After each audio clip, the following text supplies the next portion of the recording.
Test. All right, awesome. Howdy, folks. My name's Dave, and I'm a wood turner. I started turning as therapy for PTSD. Found out I had a knack for it. Fell in love with it. Then I started teaching it. Fell in love with that. So I started this channel to become a better teacher, a better demonstrator, and a better turner because I found out over the years that the secret to becoming a good word turner is practice. There's no shortcuts. There's no magic sauce other than getting proper instruction and then practicing that properly will build up your muscle memory and the tools will just become easier to use. Okay, so I started working on a small little production project. I just got finished turning 14 balusters, and now I need to turn some newel posts. So I figured I'd do that. Why not tonight? So let's change. Let's put there we go.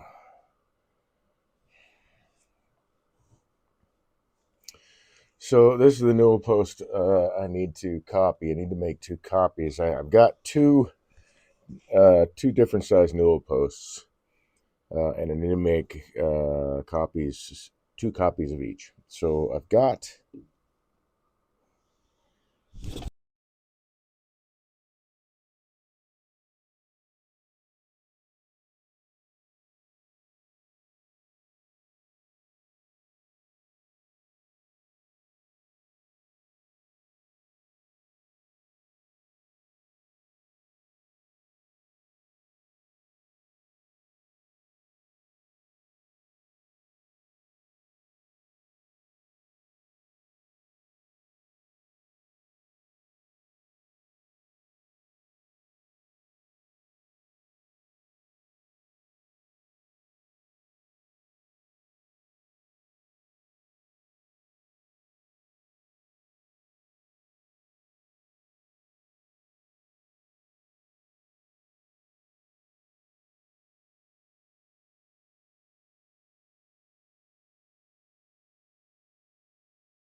ah now everything's back. Wow. Okay.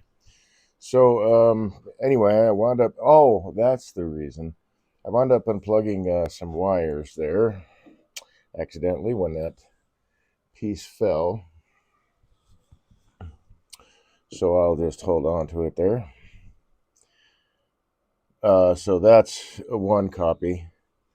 I've got to do one more of these, and then two of the smaller versions. So I want to set this aside.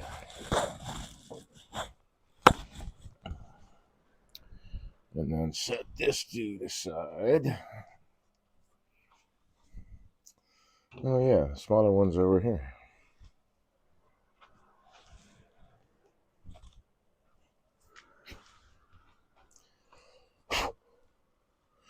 Incidentally, for anyone that's interested, um, I did actually use my rubber stick for cleaning abrasives on a diamond card just to see. I figured it would work fine, but it actually works great.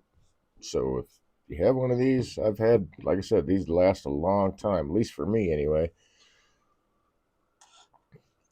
I don't have like a belt sander or anything like that I would use it constantly. It's just when I put a disc sander onto my lathe that I use that really to clean. Although I do occasionally use it to clean when I'm working on a flat piece of sandpaper. I can clean that off and get a little bit better life out of it. So you don't have to use the rubber stick under power, I guess is the point of that.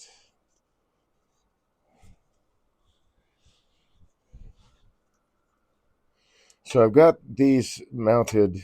Uh, I'll have this mounted on a screw chuck here.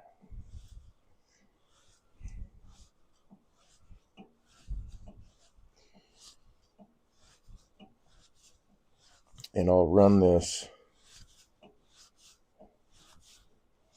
with tailstock support until I turn the very end here.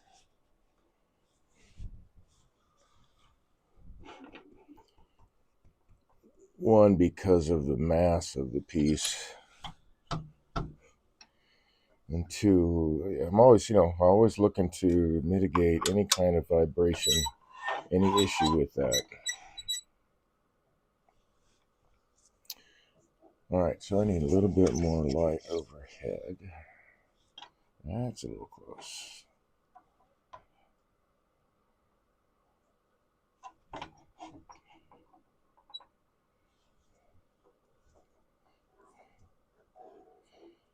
So that's pretty well centered, actually. It's not too bad. Let's make sure that it's on there. Yeah.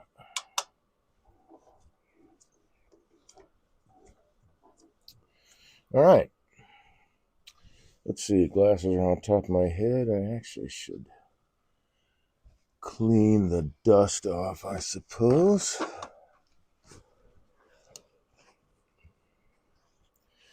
So I'm turning all this stuff out of red oak.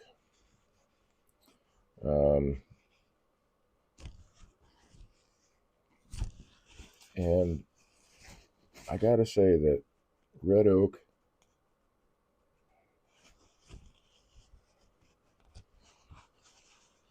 well, any of the oaks I've turned really, but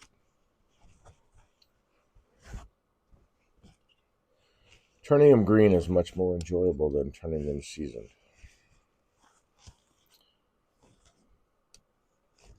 They are really hard wood, but they also can splinter up on you.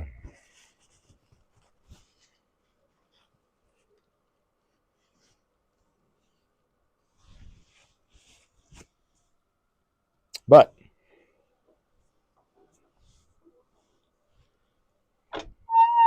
let's see, I think I'll move this over a little bit. This is the material we're working with, so let's get to turning here. So this is the way I'm working this. Now, the first thing I've got to do is actually mark this. This is an inch tall, this base. And it's got just a really, really, really slight curve downward. It's almost not noticeable. So I'm going to work to this first diameter here. See if I move it up, it gets more centered in the camera. Cool. So these two diameters will be the same. These two should be the same, but on this piece they aren't. So I'm just going to go with, which is what I did on the other piece, go with whatever this diameter is as opposed to using this one and this one. So anyway, this one, and then of course I've got this diameter I've got to work my way down to. So we're going to start working on this guy since that's the widest diameter, and we'll get that out there, and then we'll get down to this diameter. And how I like to do that is I like to use calipers. So I got this, and a little bit of drag will get it past the diameter pretty much wherever I'm at on this piece. So I just want a little bit of grab, not a ton, because the more grab it has, of course, the smaller the diameter is going to be when we get to that point. So first things first, let's mark this base.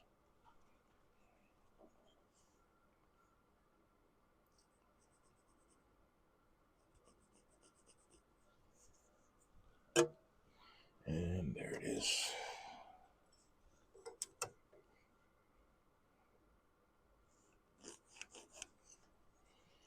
So I just want to mark this line so that I can see it when the piece is turning.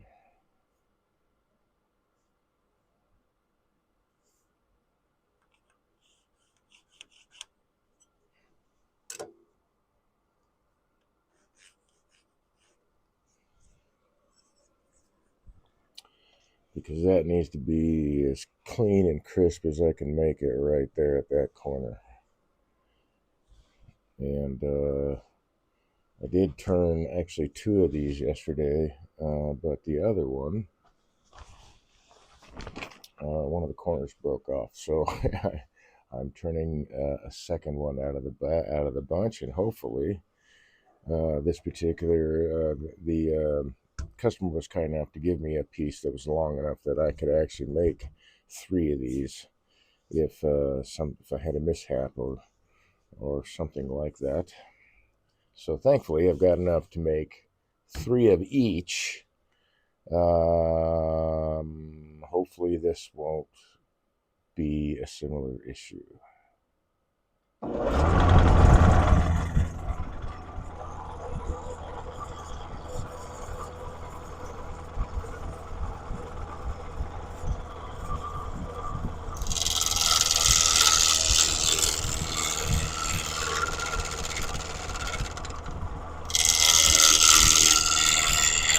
So, as I'm going along, even though I'm off the tool rest here a little bit, I'm only moving forward as fast as the tool will cut through the material. I'm not trying to force it, just giving it enough pressure that it keeps moving forward.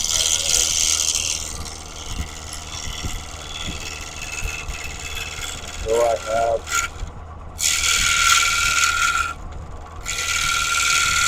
a nice controlled cut.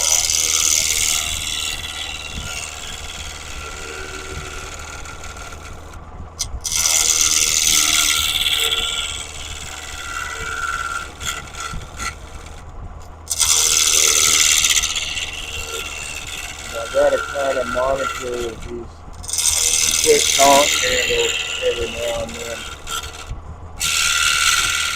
Because it seems to be that, like, the more vibration that they have to deal with, the more likely they are to loosen up a little bit.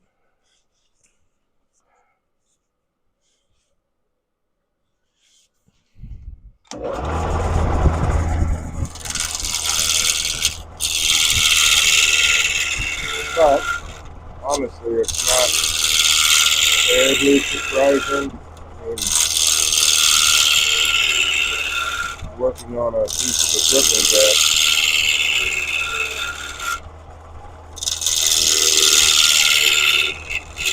is heavy, and oftentimes you're working with square stock, I guess, on a lathe. Maybe not, I don't know, but you know, just the vibration of the lathe itself, if things aren't balanced. My lathe is level both ways,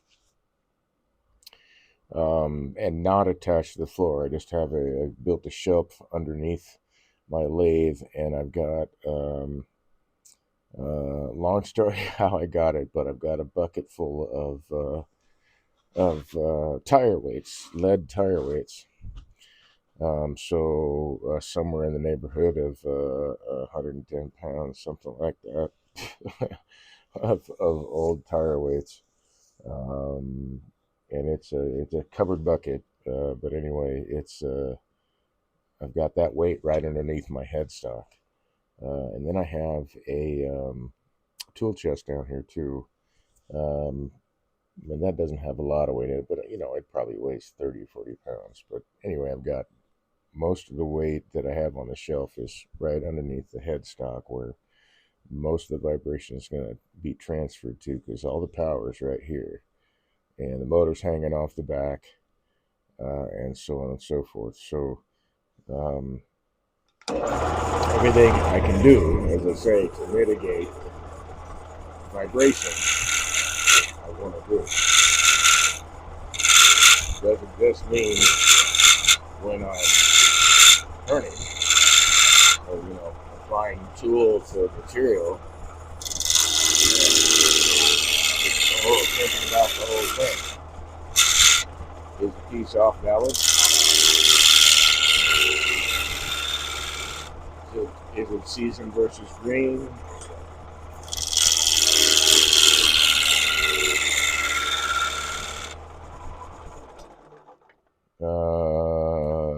In my case, it's definitely season, but cutting a lot of air. So let's get this corner cut. I don't like that. So that's another thing, is like every once in a while this tool rest wants to kind of float just a bit. And I can't, it's like I gotta, like sometimes the tool rest itself kind of moves a little bit. Sometimes it's the banjo itself. Especially when I'm cutting a lot of air, it's that vibration gets, because I'm only moving as fast as the tool can cut, then almost all of the force of that tool is going right into the tool rest, which is where I want it to go. I don't want it to go into my body. I don't want to be vibrated and beat up by the end of the broadcast, even by the end of the day. So I want as much of all that force to be going down into the tool rest where it belongs, going right down into that. And then, of course, the mass of the lathe plus whatever weights and stuff, you get the idea. So cutting a lot of air, and it does, as I'm cutting, it adds vibration to the whole deal, which is why I brought up the tail stuff.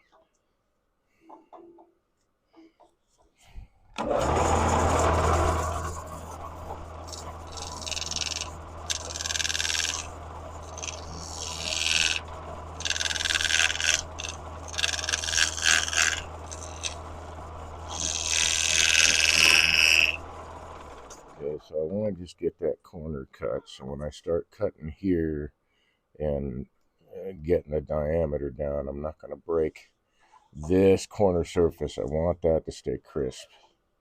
As crisp as I can keep it.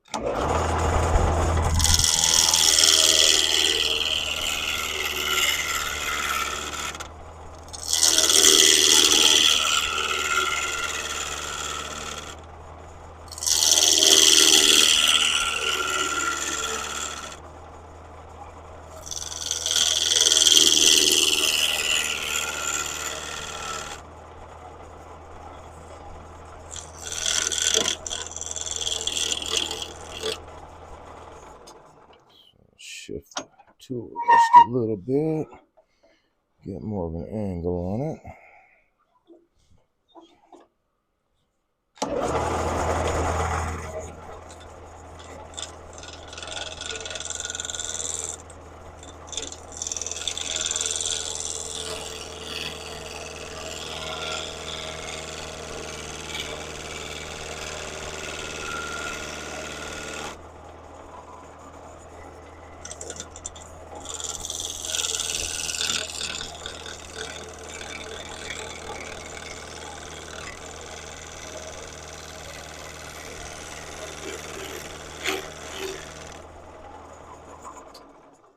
There we go. Now I can work my way down to the diameter, and just need to mind those corners.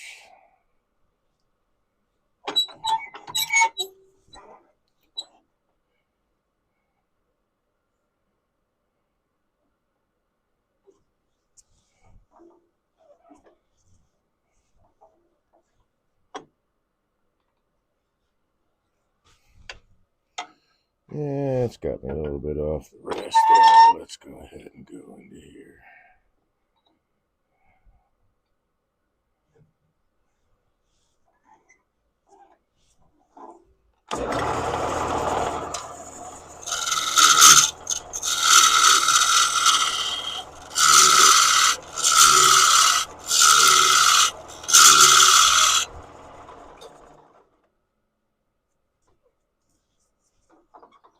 Almost almost there.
All right, so the first diameter I need to work towards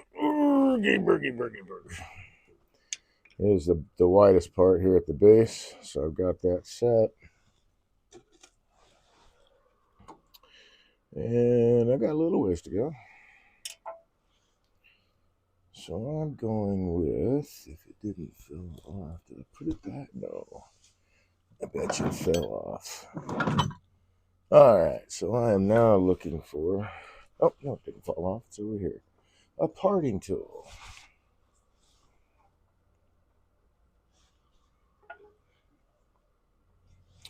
So now, this particular feature. G4BBERWOCKY said oak. Yes, red oak. Absolutely. How you doing, Jabberwocky? It says you're a first-time chatter, so welcome to the channel. So this particular feature here is 1/2 inch tall.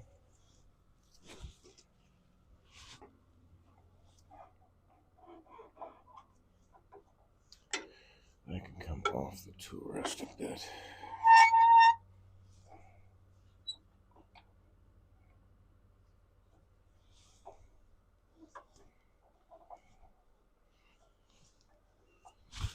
And I'm going to start this off with my smaller parting tool.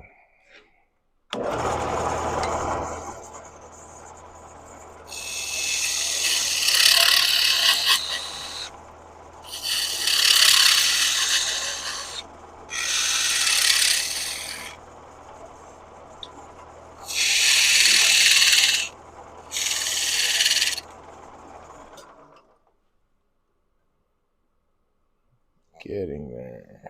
I've got a slightly larger tool that I will use as a parting tool, but it's wider, and it's kind of a homemade project to kind of mimic a Badan.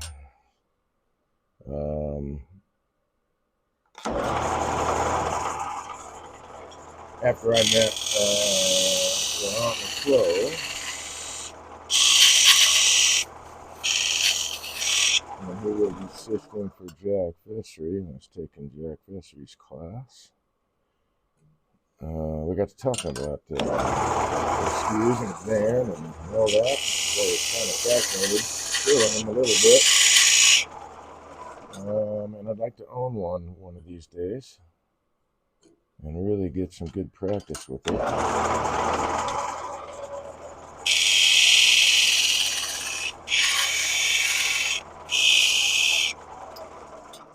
because I don't know if it would be a better tool than a skew, maybe even a beating and parting tool.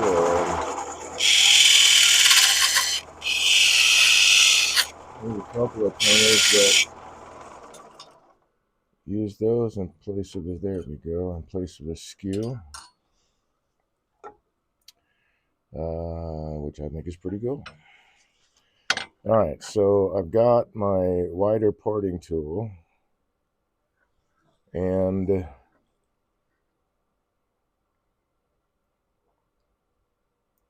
reason I don't use it right away is because that wider tool can get bound up in the wood. Now I've got this channel here cut out already, so I'm only going to be cutting with a little bit less than half of this guy, and then and that should be about half an inch.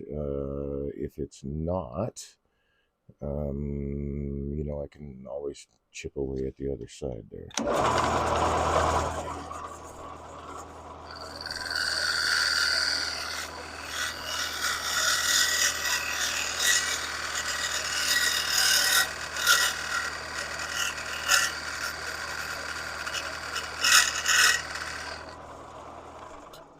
That way, this big fella doesn't get all chewed up in there.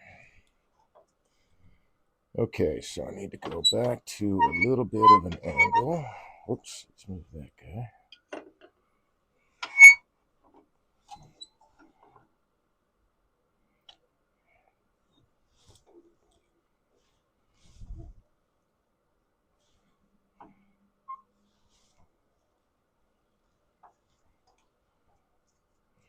And actually, I could just take that all the way down, and then this won't even be in the way. Or I can get rid of it now, or at least that part of it, because this is the widest diameter that the whole thing is going to be, is right at the base, and then it gets progressively smaller there.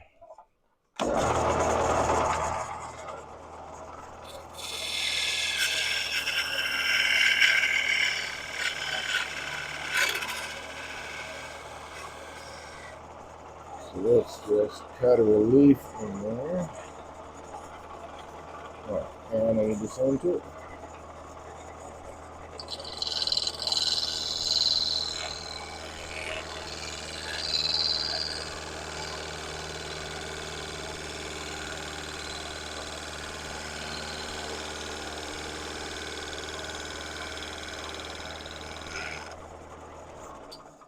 Thinking of it possibly make another pass. No, actually that looks all right. There is a very, very slight rise on the other one, so that'll work. That's a very, very slight rise. I'll take it.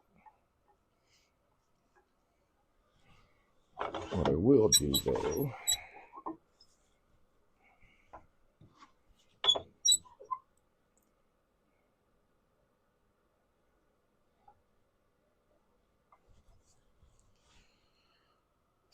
let's see, let's go with the skew on this guy, and I'll use the skew as a negative rake scraper just to clean that up a little bit.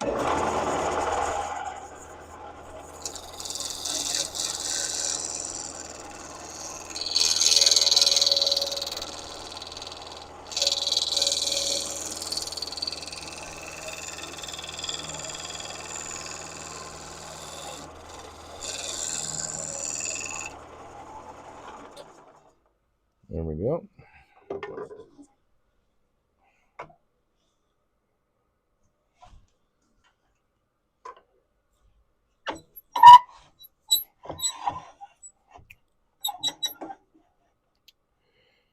All right, now I can work in here. Let's see, that should be. Yeah, I'm just a hair shy of. I mean, literally just like a single hair shy. It's just on this side of the line, so that's half an inch. That'll work. I need the bowl gouge. That's way too high for that guy now. So I'm going to take that diameter down all the way.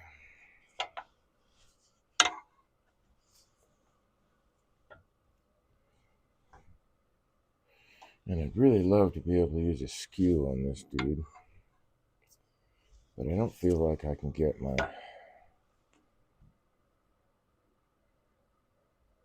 tool rest high enough. I don't know if that matters. Let's see. I mean, it'll be down low. Gotta mind that, dude.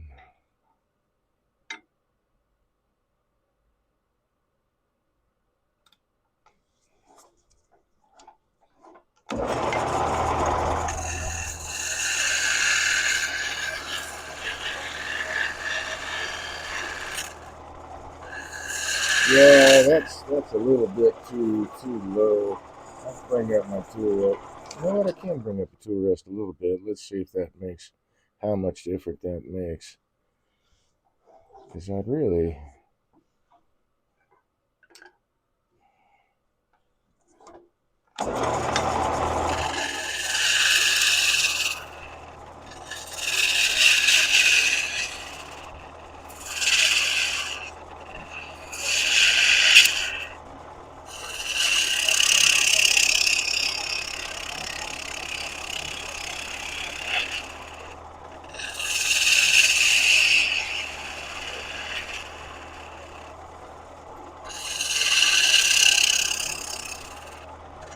Now, I don't want to take like peeling cuts with this oak because it gets, like I said, it can get really splintery.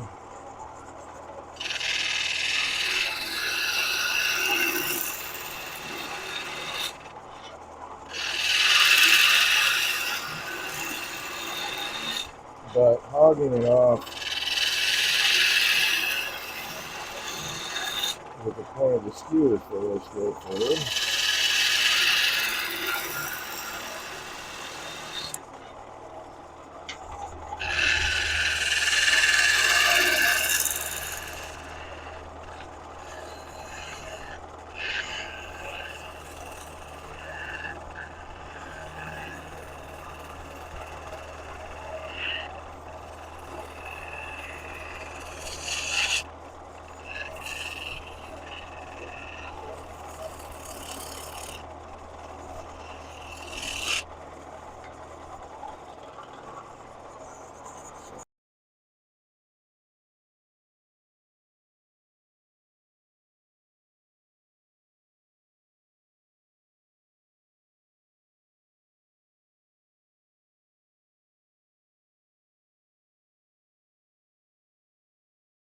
What?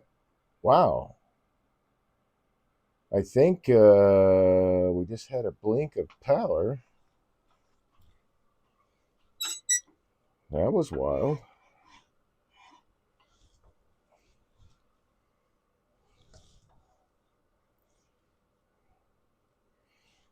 Okay, that's a little bit above center where I want to be.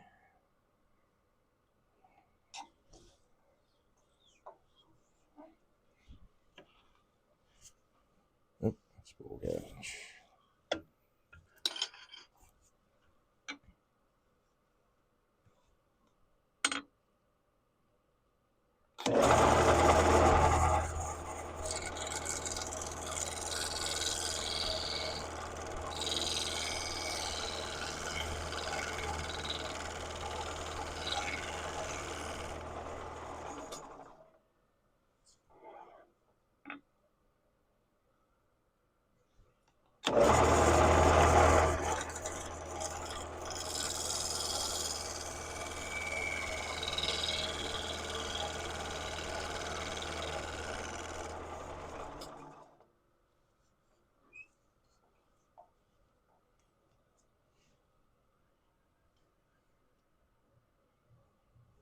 Okay.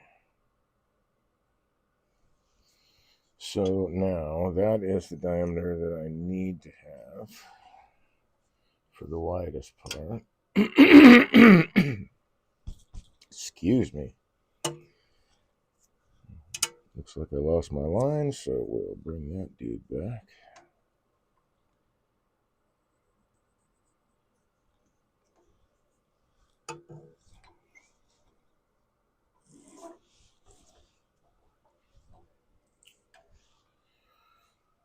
Now for the next widest part, which would be this guy.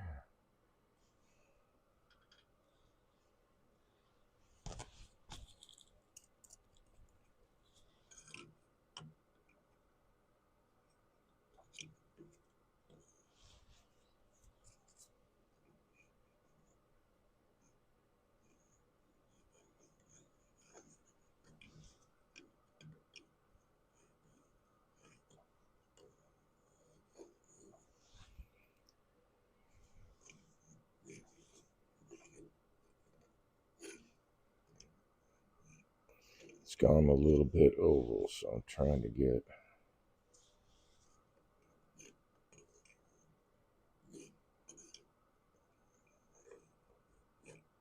a good all around kind of feel for the diameter here. I think that'll be alright. And that should be the same as this right here, which it is.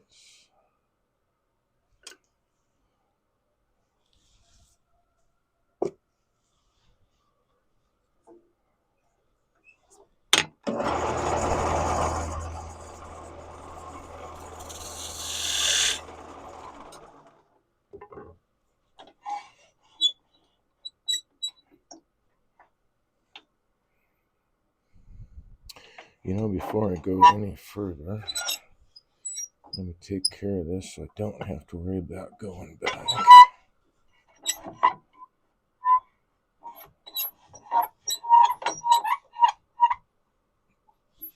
Come on, Dave. Think about it.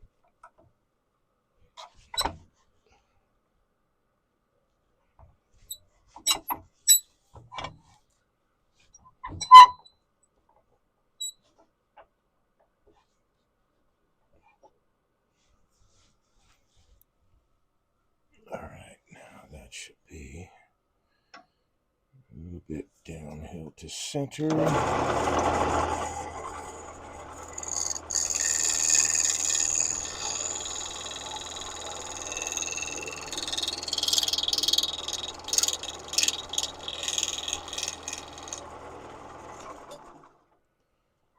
Beautiful. Okay. Now I don't have to go back.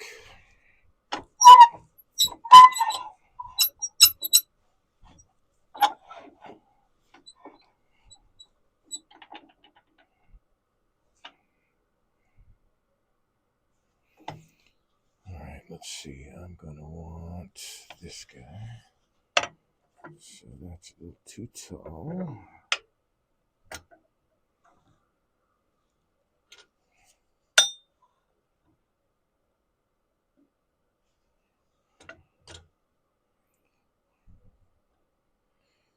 I like using the bow gouge for stuff like this because I can just, really hog stuff off, which is groovy. So I'm going to double check my diameter one more time.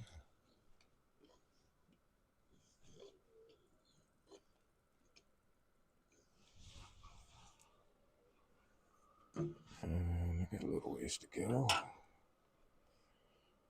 So we'll go with this guy first.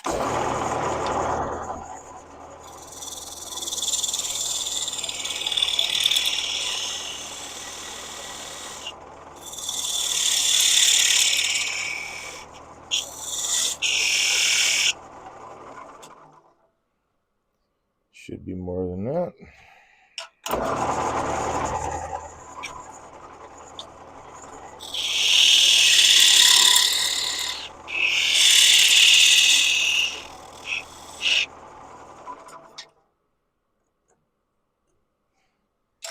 I normally don't have a problem using the calipers on smaller diameter stuff, just running it over the surface of it while it's spinning, but on these wider pieces, even though I've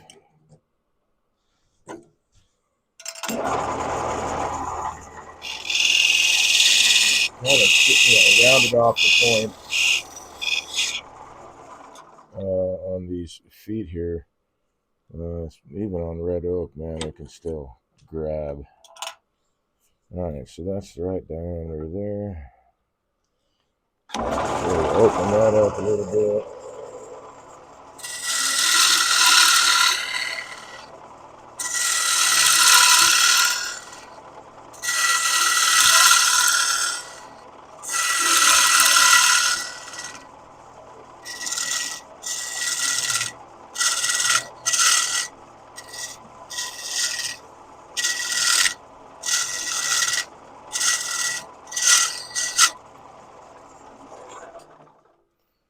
And now I really want to go back to the skew.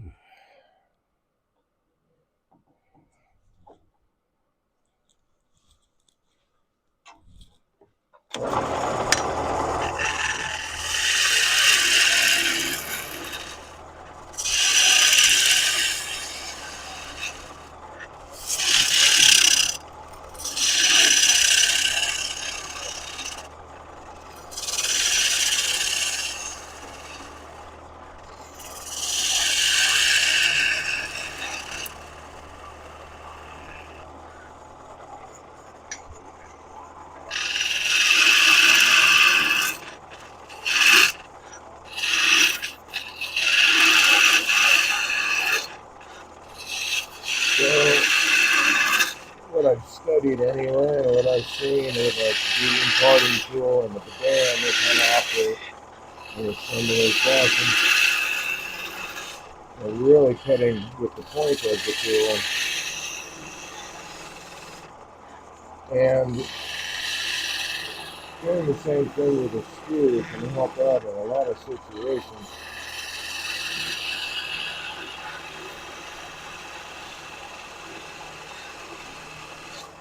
Especially when you're trying to kind of mitigate any kind of vibration. If the surface is uneven, and like with red oak, it's like a really hard, kind of a splintery thing. So a really rough surface, I want to use the point of that because it just cuts straight through. Whereas with the double supported cut,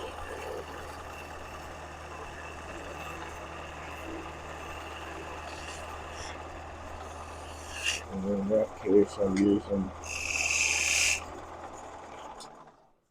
more than half the blade there, but bevel supported cut on a smoother surface works better on an oak rather than a rougher surface. Oh, awesome. Thank you, spam chat bot, for your contribution. Okay, so I'm going to clean that root off.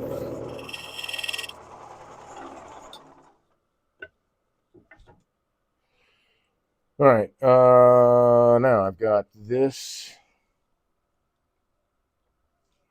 diameter and this guy. This feature here is an inch tall. Well, here, actually, let's go back to where I started once. I usually make storyboards for when I'm doing production pieces of depends on, chair parts, in this case, balusters and newel posts, furniture parts, whatever. I'll make what I call a storyboard, and usually I'll mark it out and then I'll put nails in the end. But these are fairly short, and I didn't really need to be able to touch it to the piece because I got these square corners buzzing around. I guess I could have made a shorter one just for like in here or whatever. I could just lay it up there, but it doesn't really matter all that much. I just took all the dimensions out, and I know that this feature here is an inch tall. And so I just need to worry about that for now. And then the other bit that is out here is down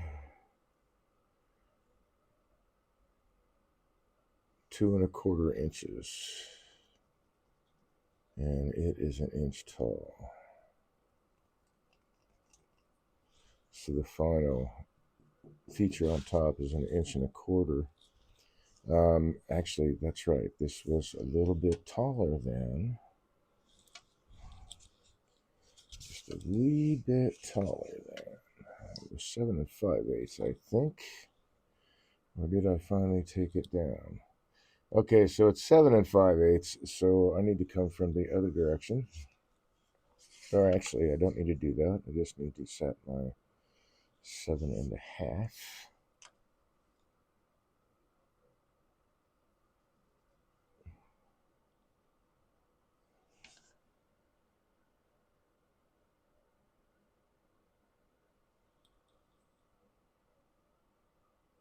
Just right there.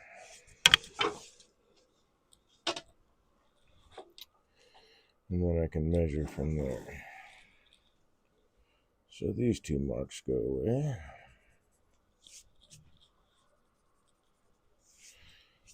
And I originally wanted like 1/4 inch, but I had to worry about chainsaw marks on this piece that were kind of chewed up over here, because I don't have a saw that's big enough to handle an 8-inch piece of red oak. That's just not the kind of equipment I've got. So anyway, I had to turn that away. So that should be 1 inch right there. So that means right here, this should be 1¼ inch to that line, and it is. That's a good thing.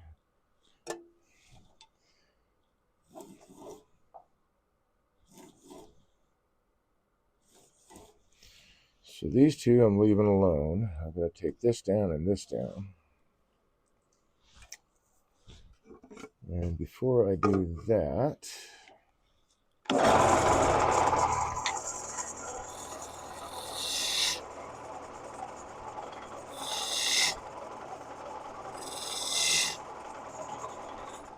we'll mark those lines. So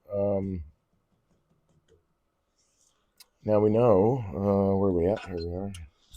But that's the right diameter. That's a little, oh, that's not where I want to measure. This is where I need to measure. So that's a little bit thick right there. Come here, you.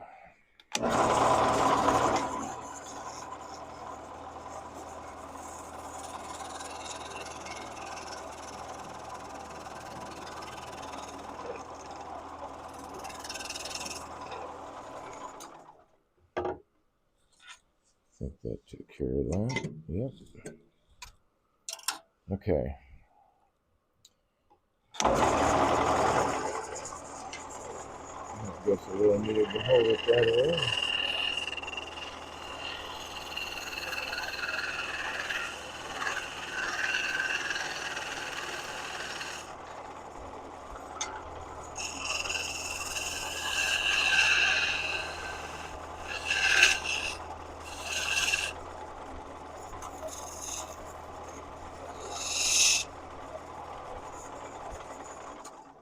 And then sharpen that. Looks like that's the right line.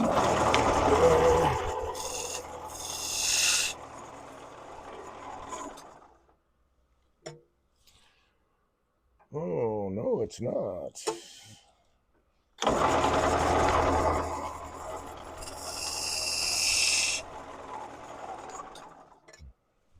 Look like a fat inch. All right. So these two are where they need to be, and then I take these two down. So I'm going to start with this guy because that is the next widest part. So we'll get you set up here.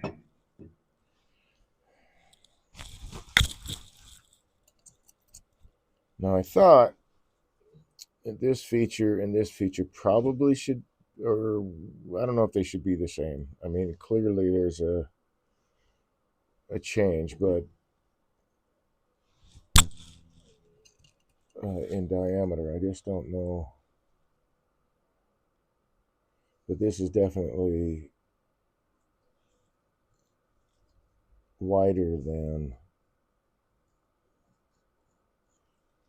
that feature there.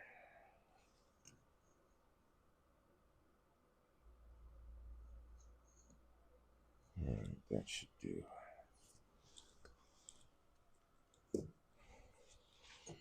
So I don't have to take off too much.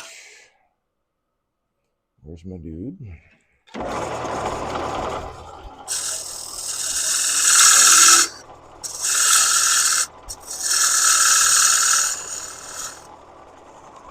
going to start way off out here on the end, so if I miss it, this has got to get domed over anyway.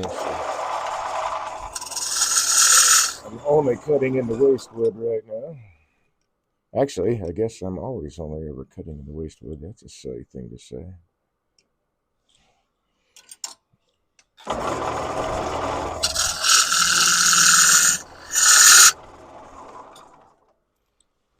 But the point is, I'd be turning this bit away anyway.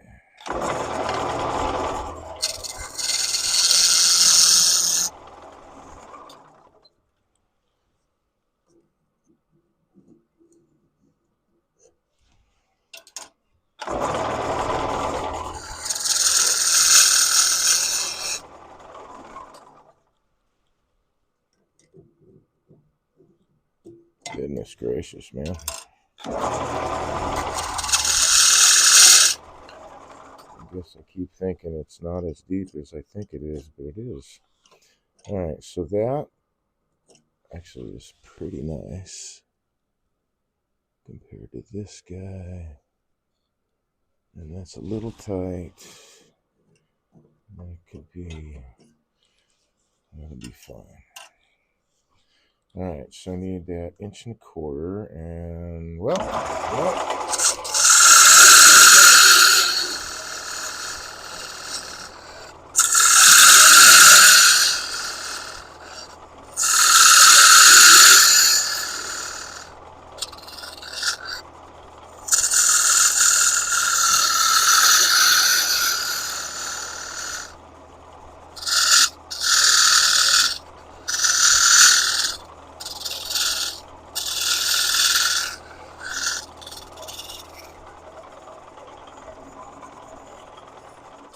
I think that was my inch, yeah.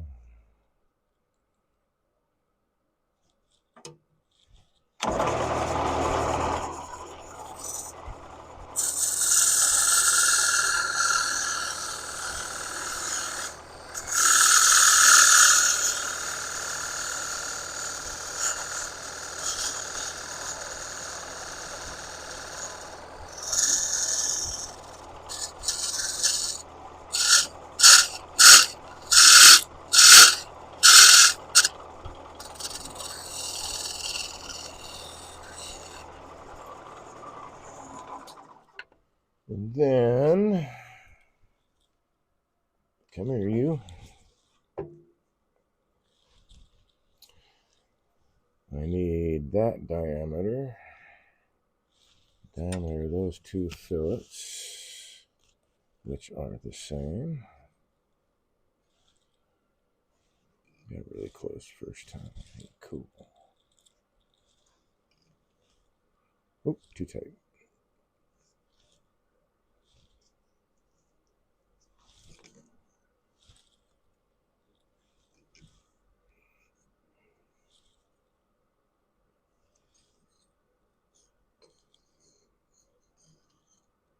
Yeah, this is definitely going oval.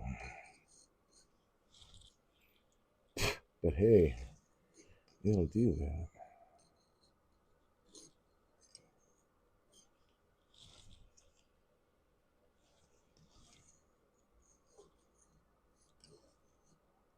Okay.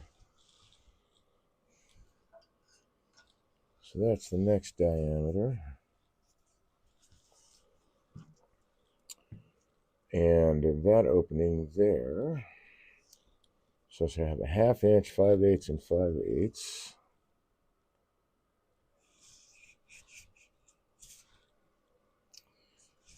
Oh, where's my dude? There we are. Okay.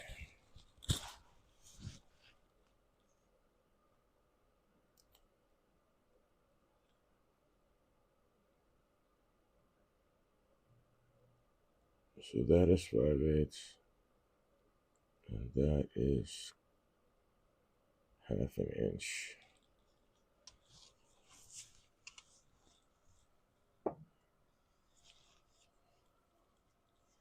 which I have there. Nice. I guess I could just look at my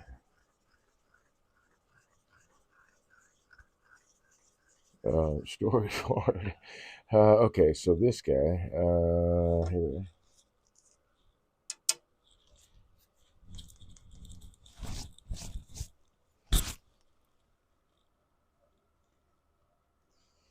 And he should be, what, an inch and a half? Yeah.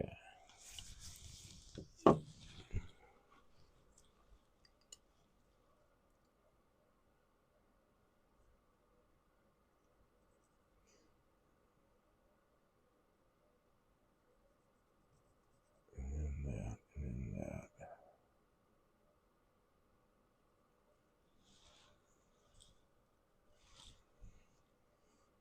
I can squeak that down a little bit.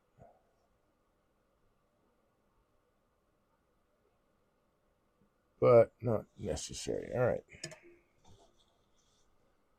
So mark that guy. Mark that guy.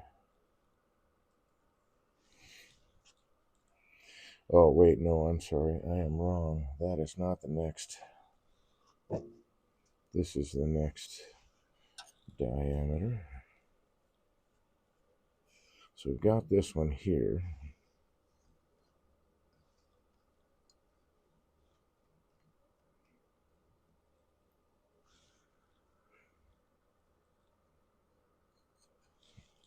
Seems a little loose. Let me put this on its side.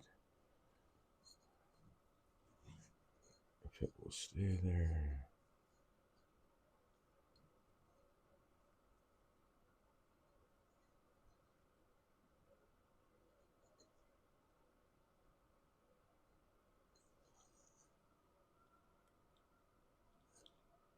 Alright, so that looks like that is a good happy medium.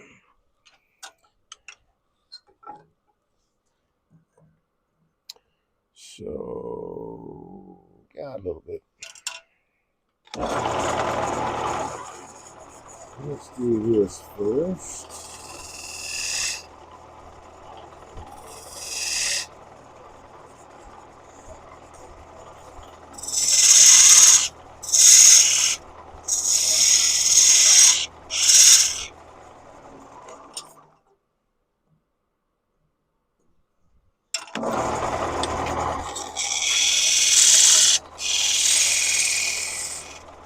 Anyway, could just be me. I just think calipers tend to get a little bit more grabby on larger diameter pieces.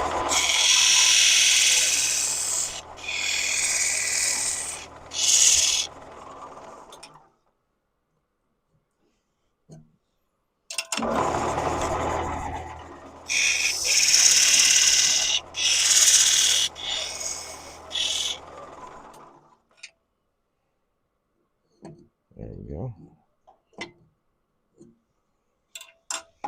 Right back out of that groove.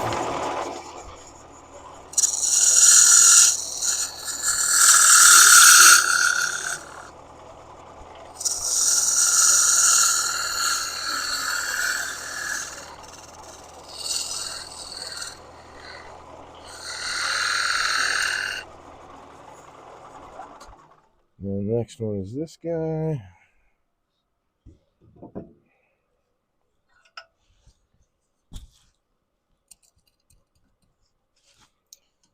See how close. Oh, went way too far.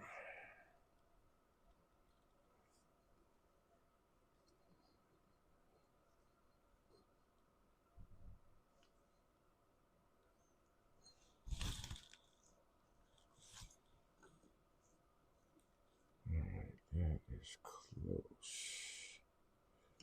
Closer than I was. That's too loose. Try it on a different spot. Still a little loose. Try it over here. Let's get it around the side first.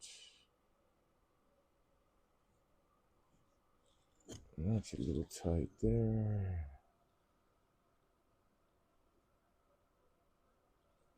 Alright, so there's a little tight there. Alright, back it off a little bit. Get that one, which means this one's going to be a little tighter, but that'll be alright. Okay. And just a little bit down from there, but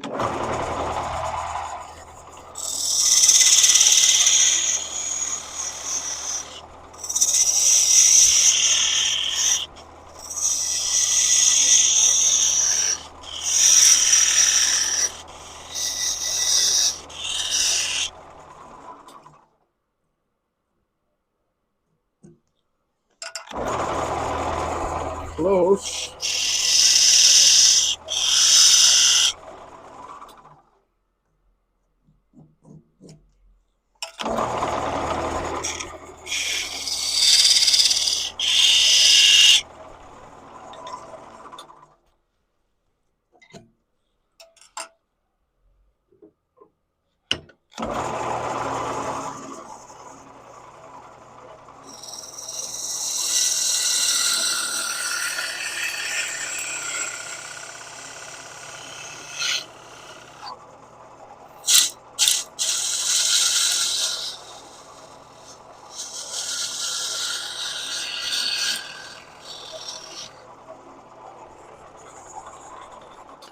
Okay.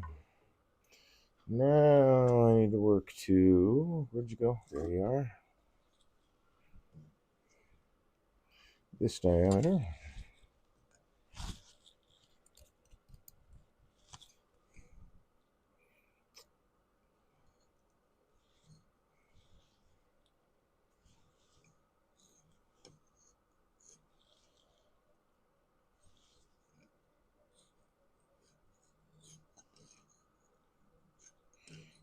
I think this is all kind of subjective. It's like finding out what you think is a decent diameter. But since this is kind of oval, just kind of going by like a happy medium feel between the two. Come here.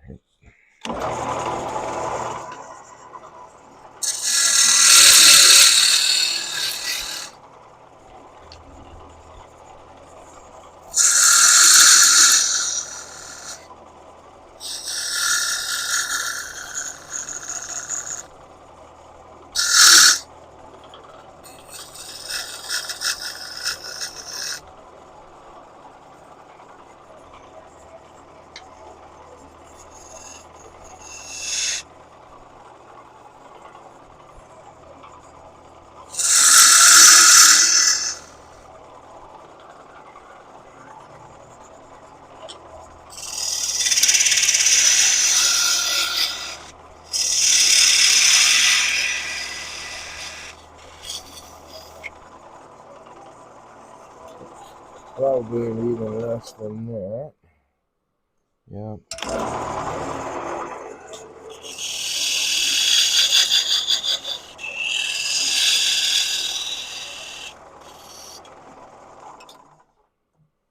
Be nice to have, like, I can see having a bunch of those calipers set up with all the different diameters.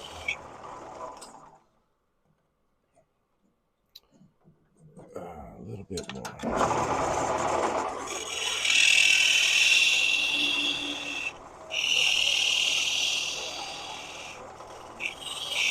Would be a nice thing to have.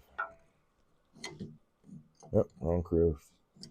Still just a little bit.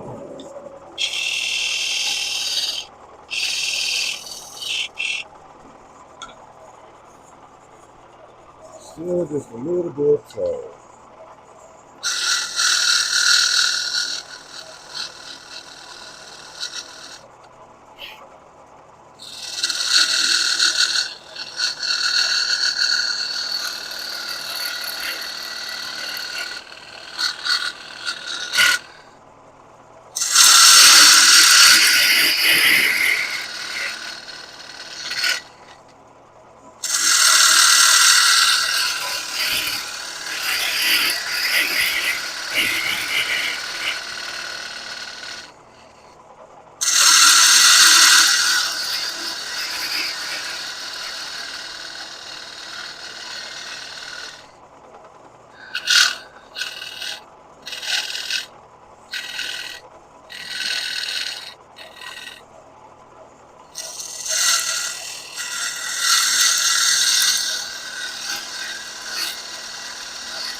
And the last diameter is the cove down in there.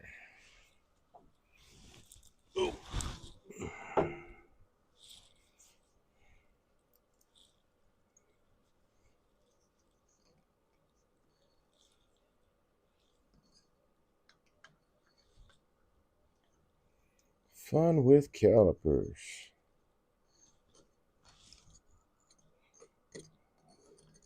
Be a little bit tighter.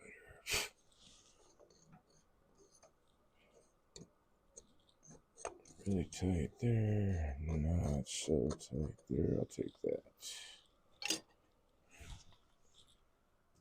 And that would be the very center.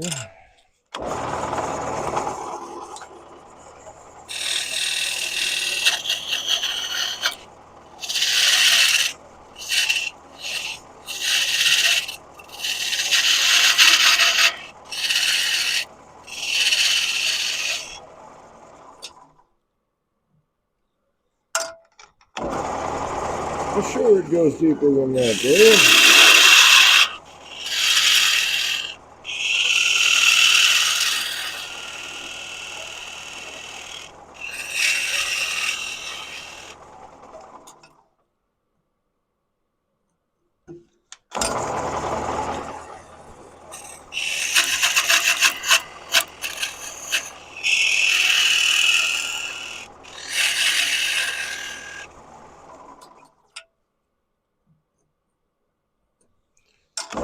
Almost there.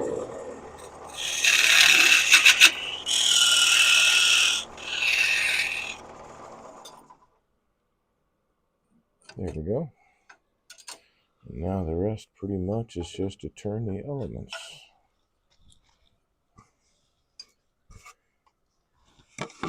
I think I can move this guy aside.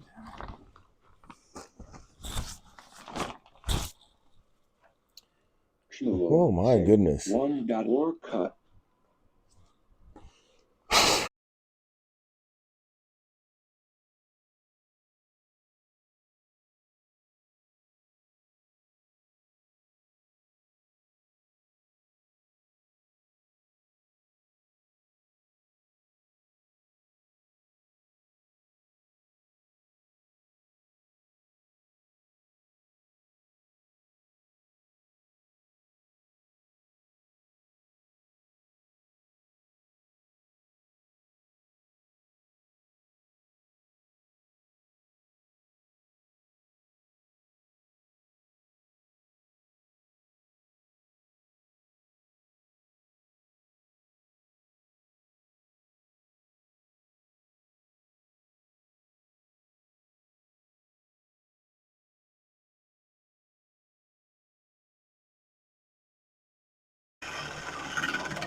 we're turning this.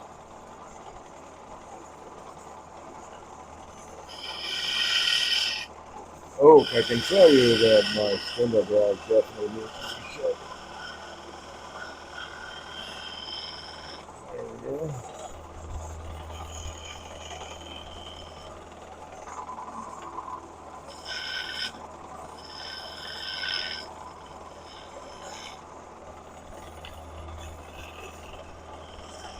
So I'm going to do that. Oop.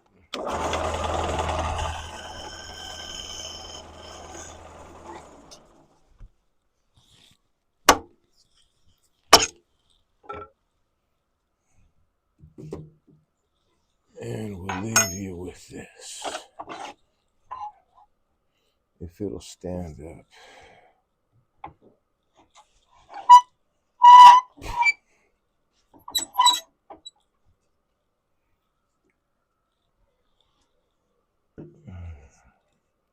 Well, it won't stand up.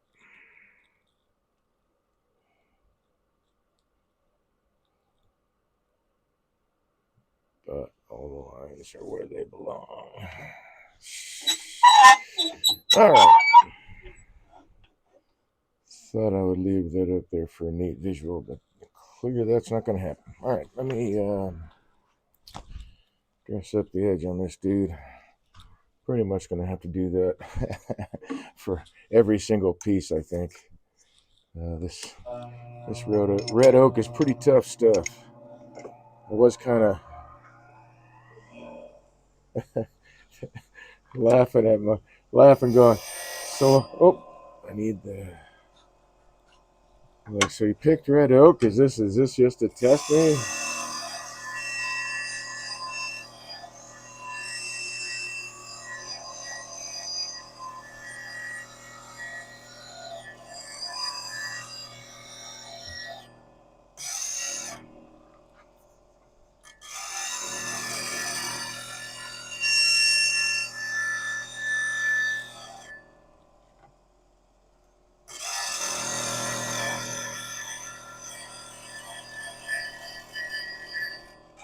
Because it is some tough stuff.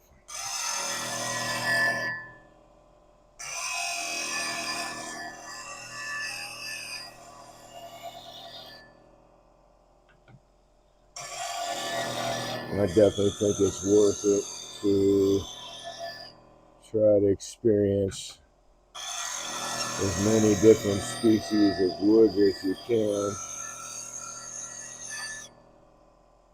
Because they all turn a little bit different.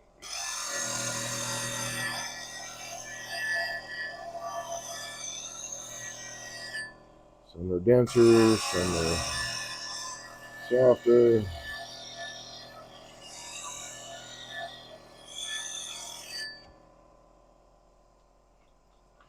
Man, that wore that edge down.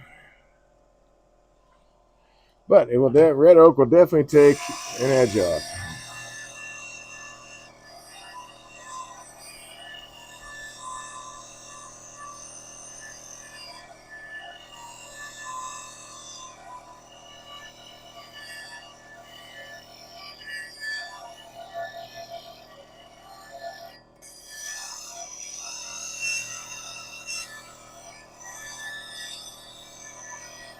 So I've really got to take off a little bit more material than I would usually do because it's really worn down my tool here.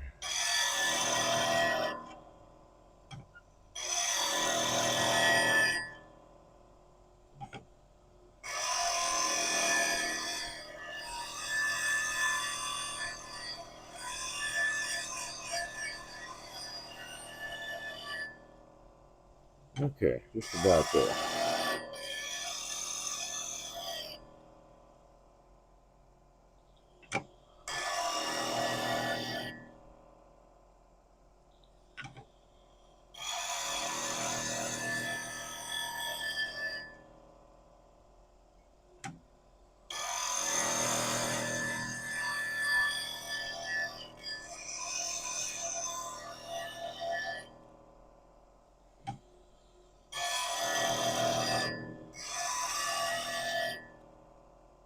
want to be able to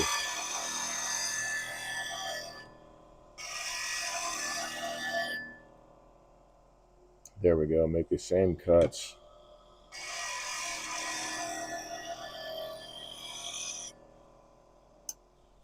uh, every chance I get. And one of the best ways to do that is to mind your grind.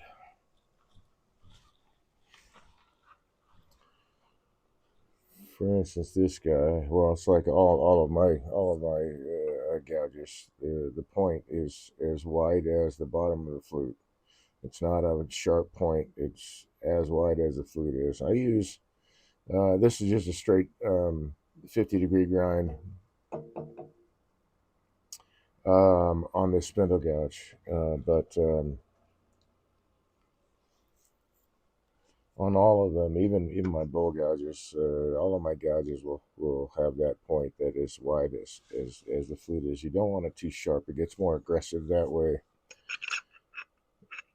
and can lead to a lot of catches. Really. All right. So my fillet's already there. I don't have to create it, but I certainly don't have to fuck it up either. What the hell?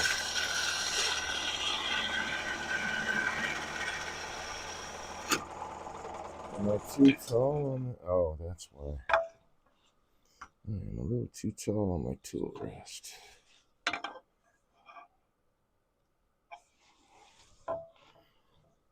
That's a bummer, Batman. Let's fix that.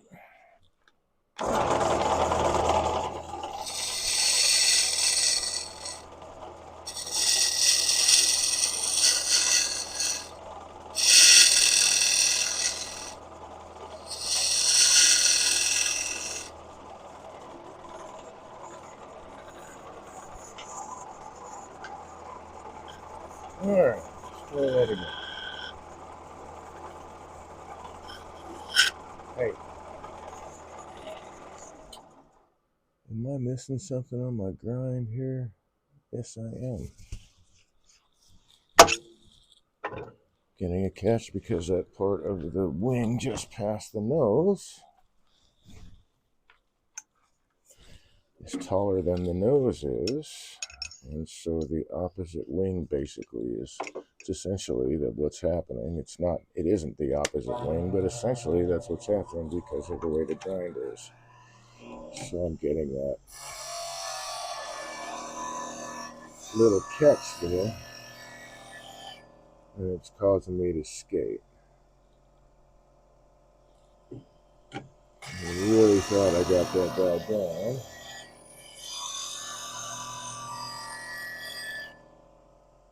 So let's spend just a little bit more time at the grinder.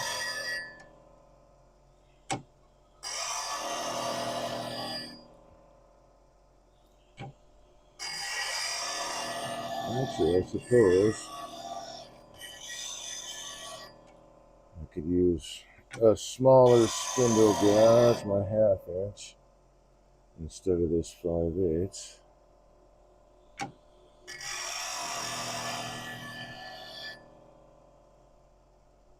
There we go.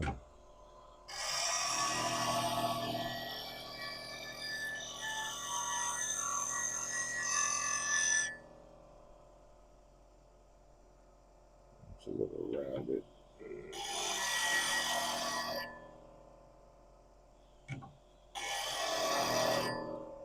So I'm pretty picky on my on making sure my grind is as clean as it can be.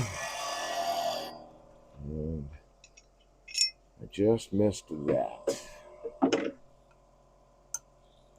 But I think perhaps in this smaller space, maybe a smaller gouge would do the job as well. But we'll go with this.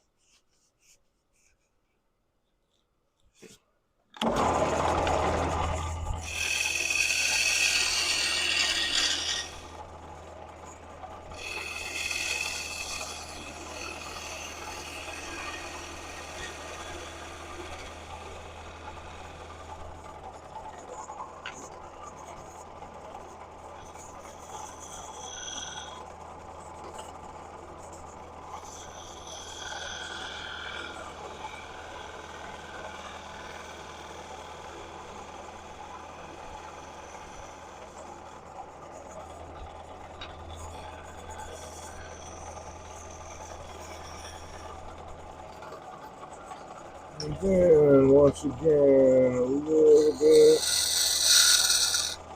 clean up there. Okay, so that's turned, that's turned, that's turned, that's turned, that's turned. This is all I got left. And all that looks pretty clean. So sanding will go pretty quick too.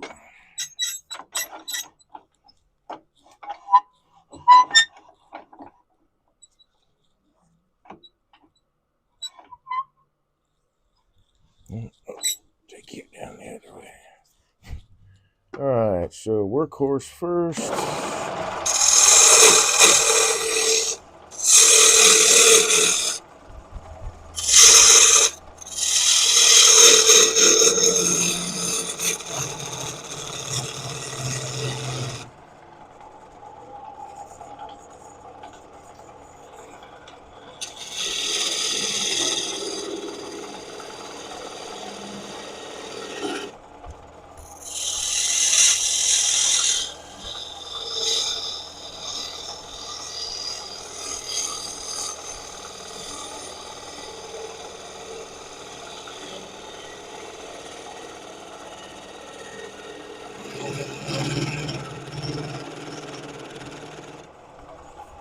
Or maybe that's really all I'll need.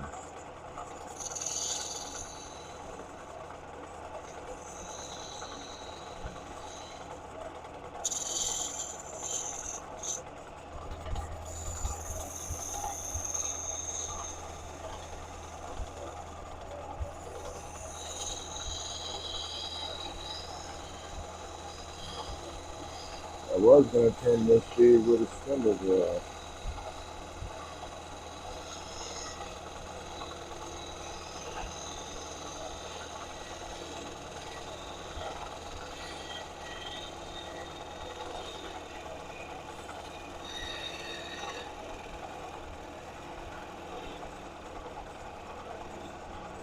But I guess I don't have to.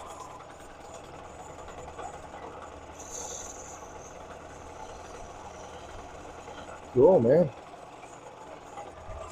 So there it is. Alright. I can sand this guy up and move on to the next two. That is awesome. Where'd I put it? There it is.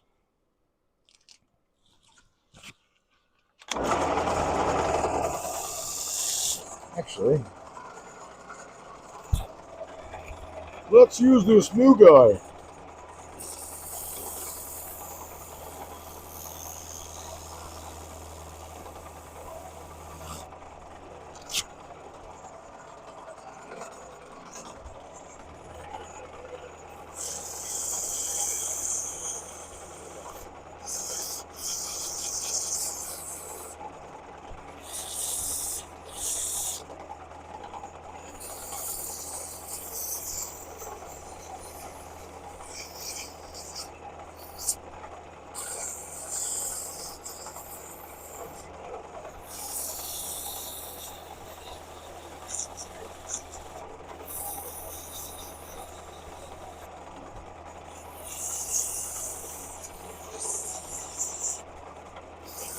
I don't want to jinx it and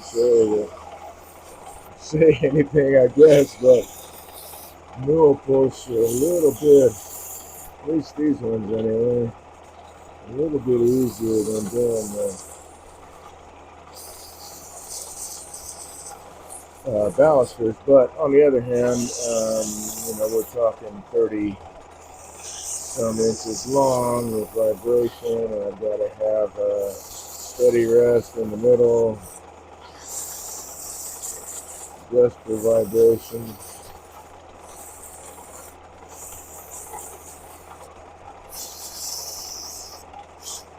Nice to have those things for sure, man. So jobs like this can be a whole lot easier, and I'm sure there's all kinds of really groovy equipment out there for production turners. As I said before, I'm not a full-time production turner. Although, I mean, depending on what it might be, I suppose, or maybe it doesn't matter. Maybe it's just because it's wood turning that, it is what it is. I don't know. I consider it. I do like having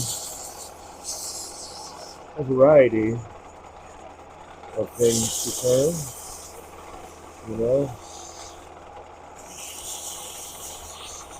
but not every job would be the same either.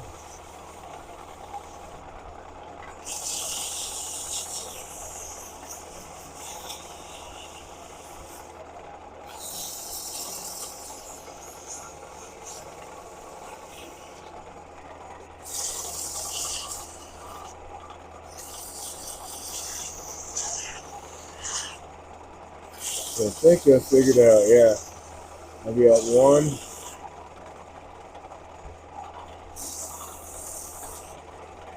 one abrasive disc per piece here. Seems to be the average, which that ain't bad.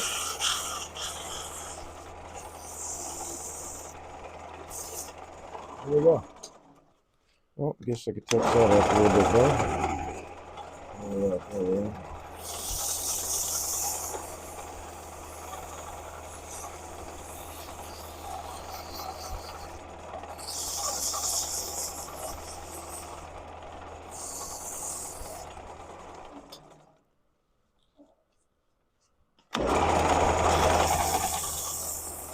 Spot here bugging me.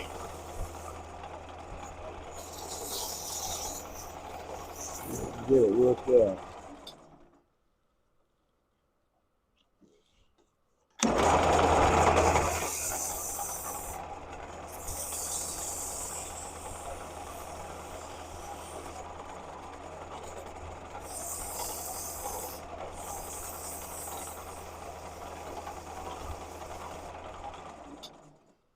Like I'm somehow still missing it.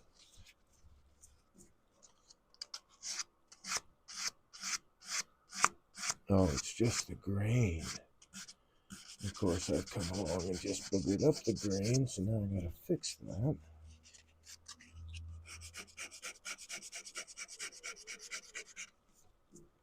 That's the one thing I guess that'd be one of the few things.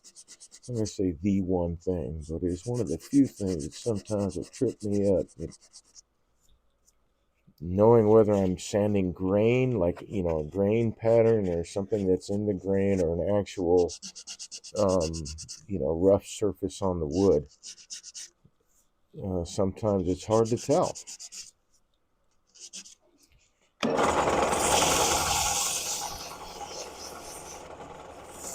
And I have caught myself. I've been to that point where I've sanded a spot like, man, I can't get that. It looks like a gouge or, some kind of mark in the wood. And then I try sanding it and try sanding it a couple times. And then if it doesn't really get, 2 or 3 times and it's not doing anything, then I'll take a closer look. And most of the time it's because it is it's figure in the wood. So I don't know if that trips anybody else up, but it does get me. Sometimes. So I want to clean this little flat surface up a little bit better.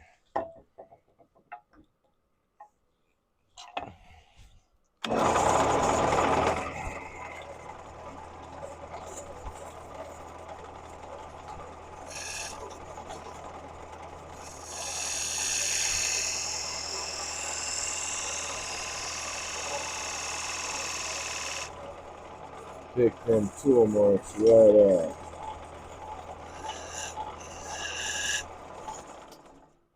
Yeah, there we go. And then I think I tossed that away, but there's another piece just happily waiting right there. Let me do that. And that. Okay. So now I can turn this part away since I'm in a screw chuck here. And it seems I got one too many tools hanging out right here. Okay.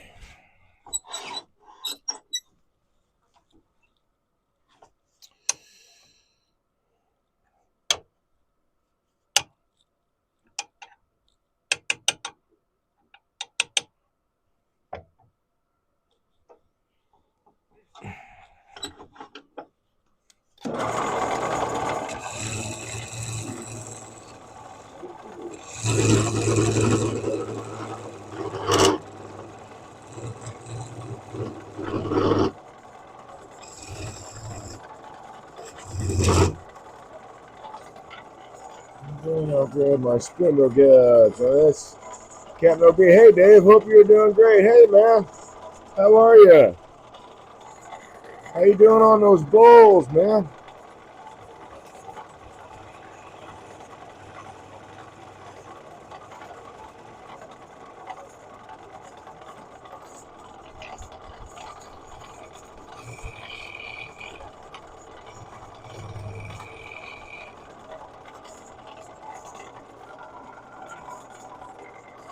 Yeah, don't like that.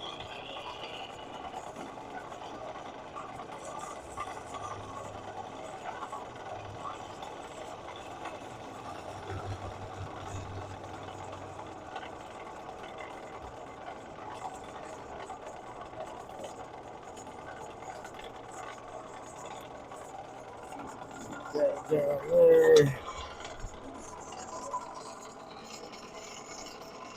Oh, bend over to get this guy.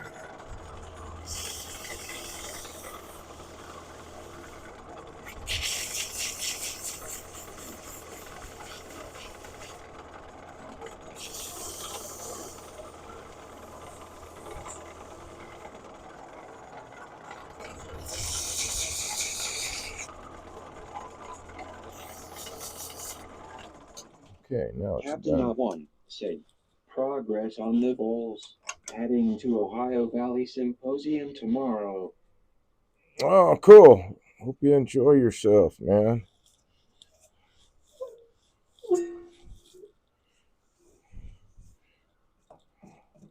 Getting sawdust in places here. All right. So there's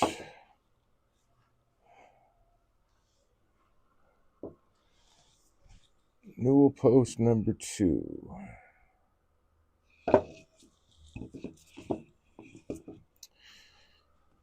Oh, look at him, man, John. And yep, Shul said, very break a cool. leg, OB.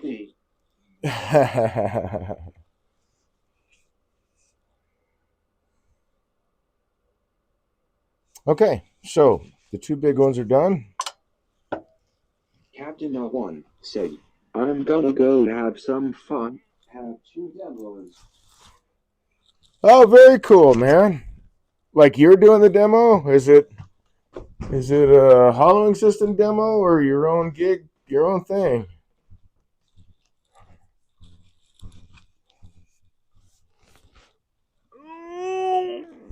Okay. Okay. Okay.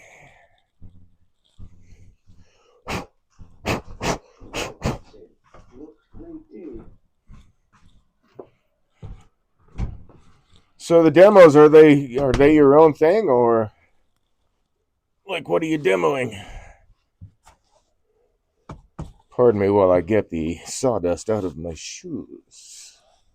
Captain One said, regional demonstrator, Yay Goblin, and hollow corn. Nice. Captain One said, But yes, my own thing. Very, very cool. So you're doing goblets now? Nice. Oh, okay, let's bring this guy over. All right, so next dude is that guy. So a little bit smaller. And what I did on my storyboard was I did the big one on one side and the little one on the other side.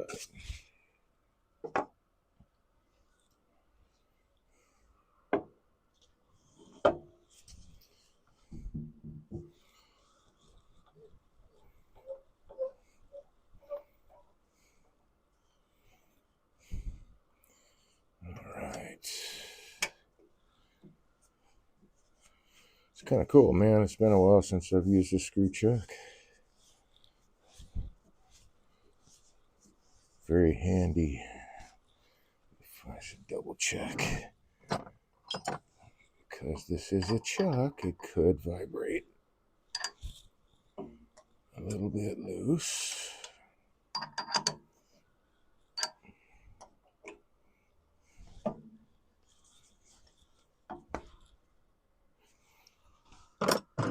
Okay. That's that guy. So this one's a little bit different. It's got more of a slope going up to this widest diameter feature. And as I measured that, I got a 1.25 inches. So, I mean, I could make it 3/4 of an inch, Captain but we want to said, capture that. at Shmuo sick as a dog. Hopefully no broken bones.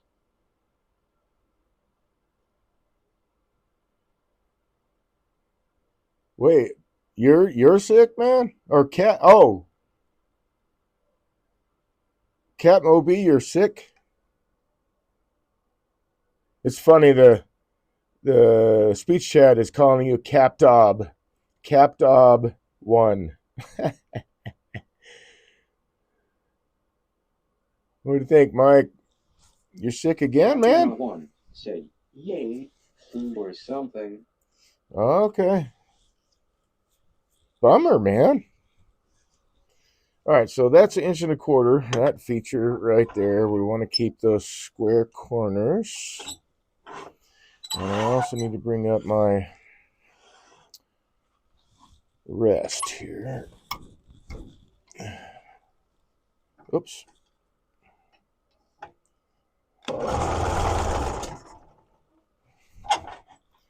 That's interesting. How far are we off? Oh, we're really not. Maybe a little bit there. Okay, cool.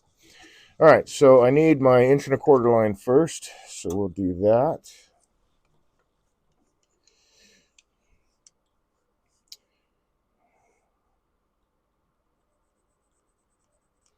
So now, where it comes down to the very, very base is actually 3/4 of an inch. So I'm going to have to bring that downhill this way, and I'm going to have to figure out how I want to do that. I need my square. Let's go this side so I can see this line.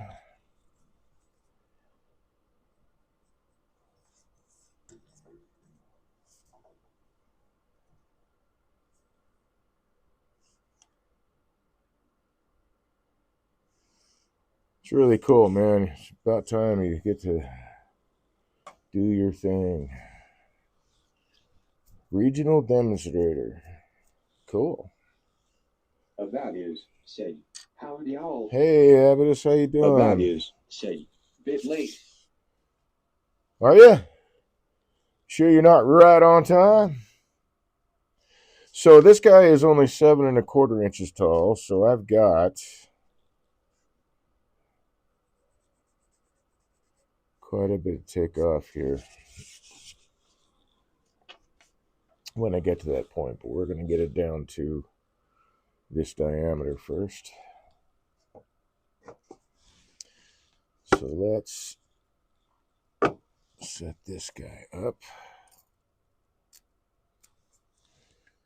and get a read on this diameter. This piece is kind of split, so Add the values. How do you add the values? see this guy, it's got a split, so it's going to be wider there, and it's also probably gone a little bit oval. So I've got to figure out, pretty much it's going to be by feel what the diameter should be.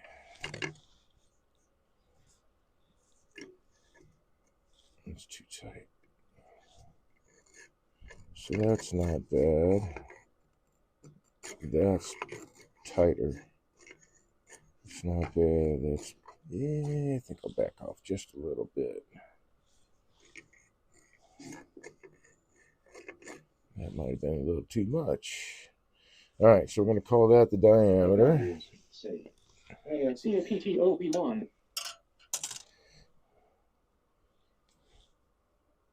Boy, that was the first time it spelled it out. Wow, that time it spelled out CAPTOB1 instead of saying CapTOB. You're moving up in the world, man. Let's see. I think I'm going to change bowl gouge.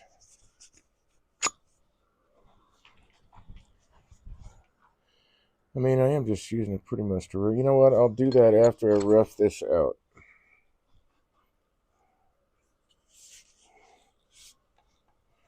Everything's going to clear? Yes.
Watch that dude.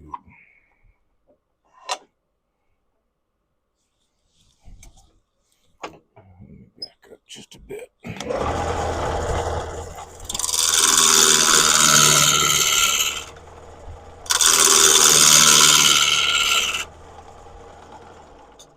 All right, so the next trick up my sleeve is to find my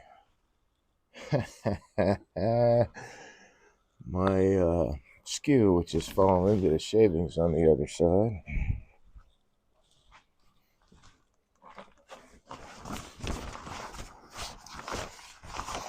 Come here, you.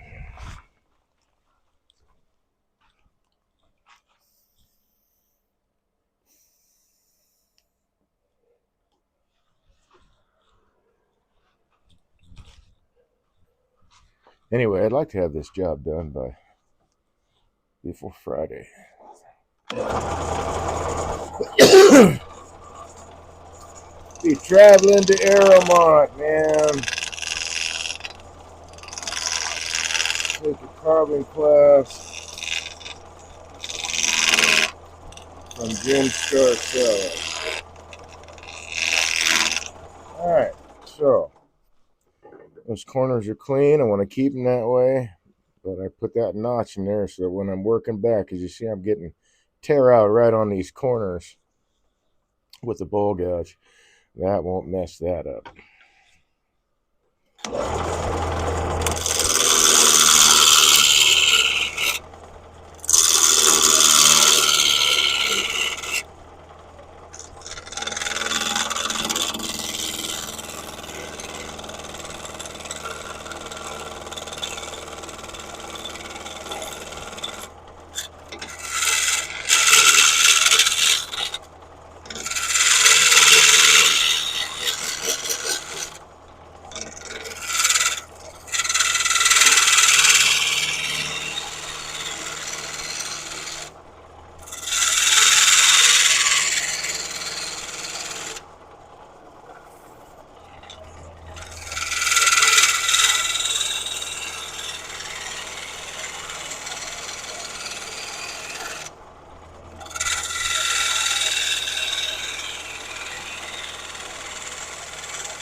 Groovy.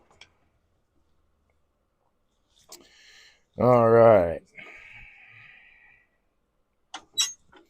Uppy, uppy, uppy.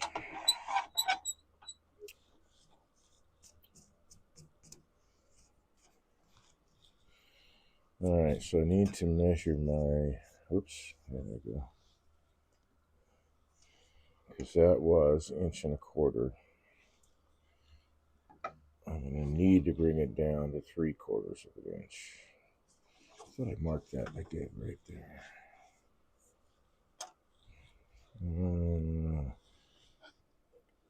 Square.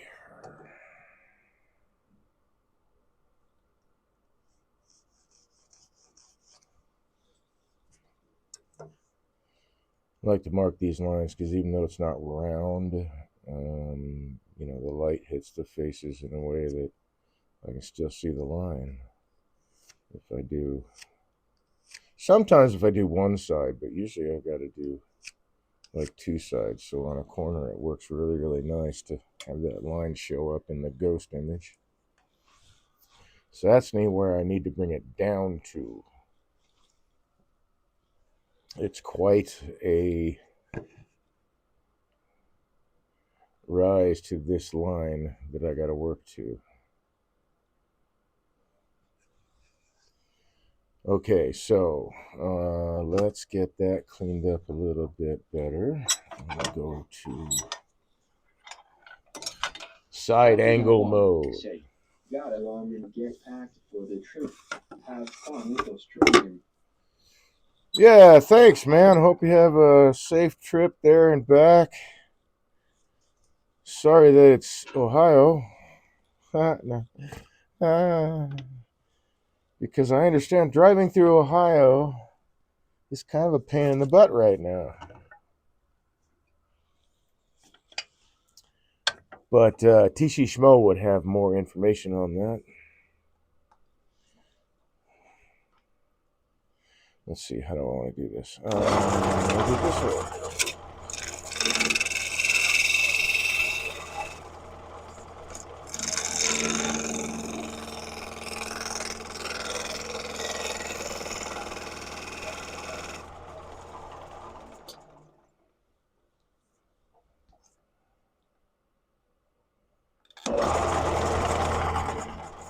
That's not enough of an angle.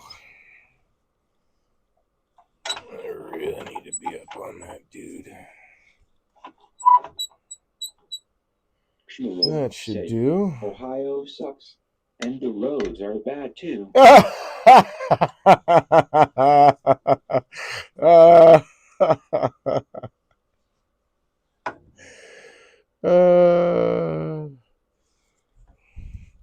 No such thing as gravity in Ohio. Ohio sucks.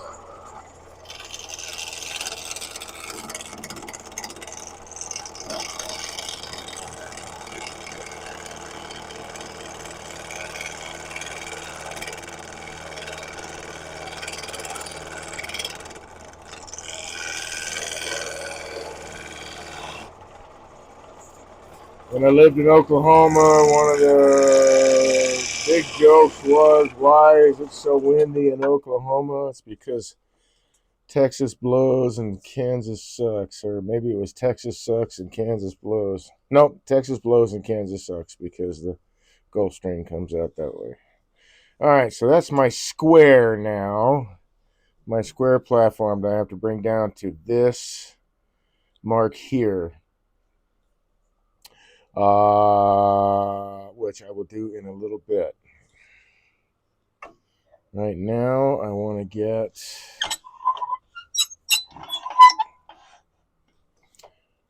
all my corners to pass. There we go. And I want to work on this diameter. Did I already gauge that? I think I did, didn't I? That's too loose, way too loose. Yep, I'm going to tighten that down a little bit.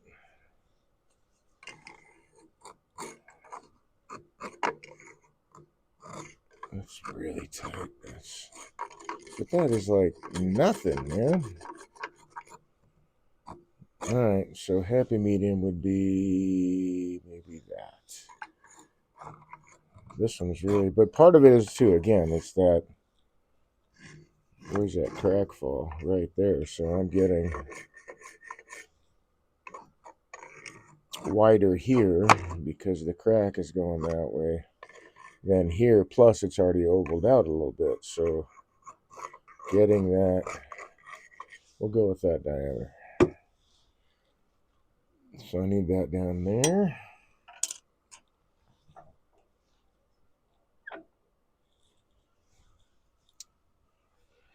And I'm pretty sure that that bottom feature is 1/2 inch, but I could be wrong. 1/2 inch it is. So let's clean this up here. Let's get this out of the way. Where's my, there you are. Hey, buddy.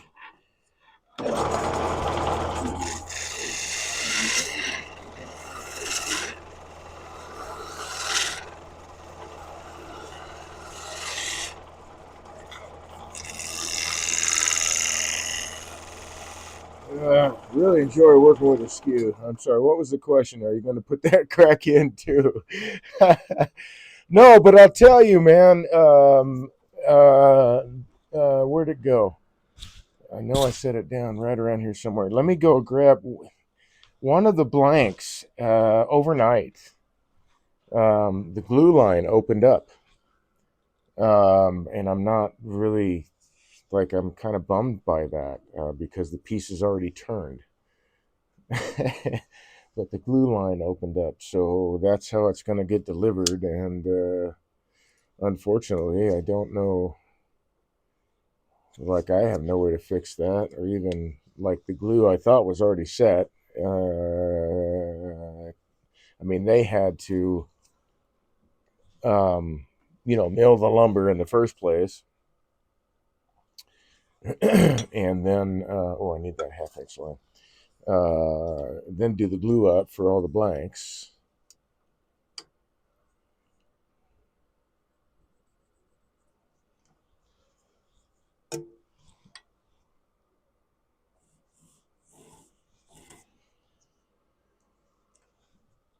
So I don't know exactly.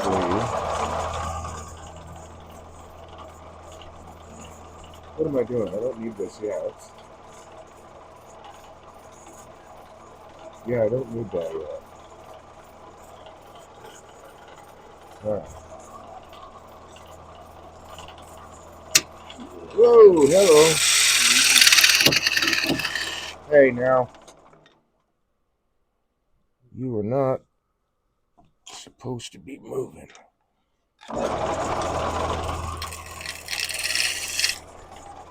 You know what? I will strike that line.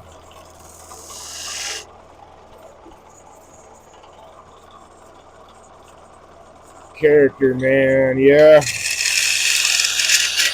no doubt.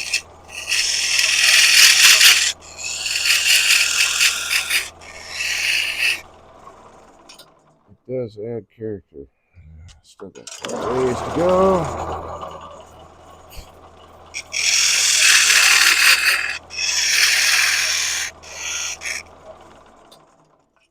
Oh, I lost that set of calipers. I'll have to collect those. Okay, just a little bit. Shave and a haircut. And that'll do it right there. I'll grab that other set of calipers really quick.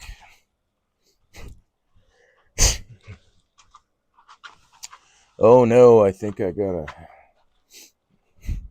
shaving up my nose. I'm gonna turn off the microphone real quick and blow my nose.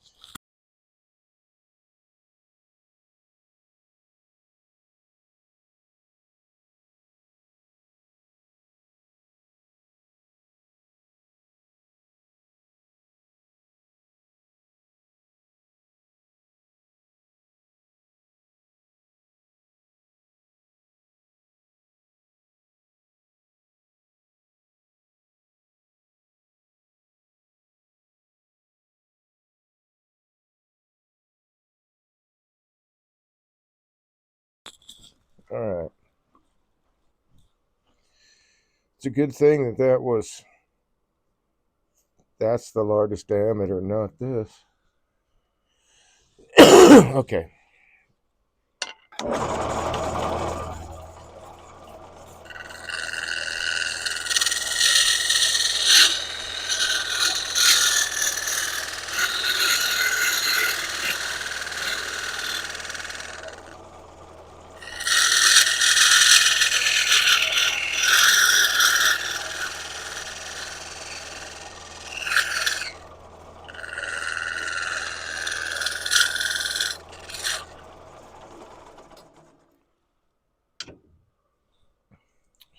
Okay.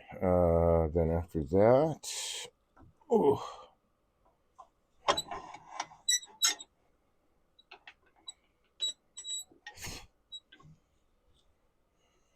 can do some more of this. Except that's right. I was gonna swap out my bowl gouge for a sharp one.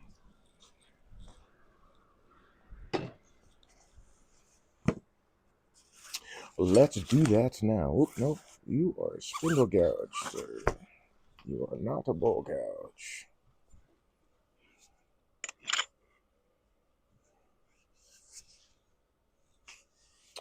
So, continuing on what I was talking about earlier with the gouges and where I want my point. I think that shows up okay. So, the point of the tool is as wide as the bottom of the flute. I don't want a pointy tool that gets really super aggressive and very, very catchy. I want to be able to have the whatever my grind is, that flute be as open as it can be. It's a lot more forgiving tool that way.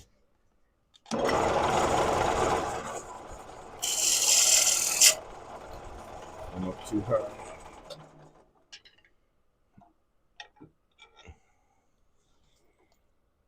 Boy, that's awfully close. Let's back off a bit. Wrong.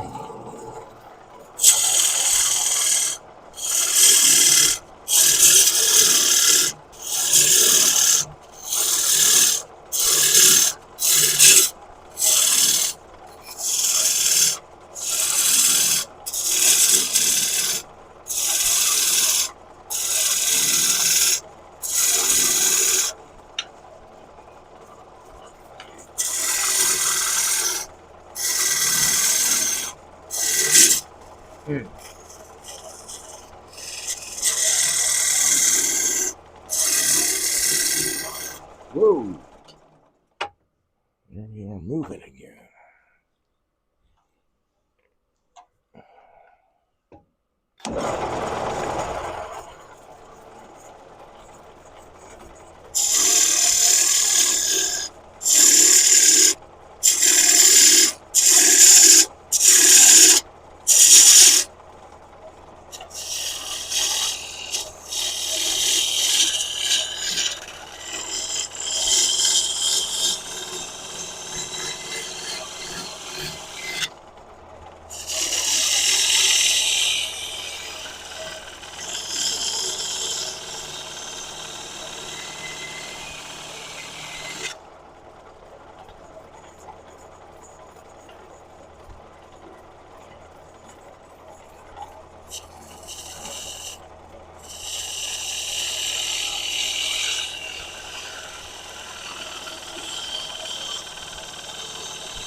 So I guess that was probably a waste of time. Maybe I didn't really need to get all of it down to the same diameter since I'm going to be breaking it down further and further. But it does make it a little bit easier.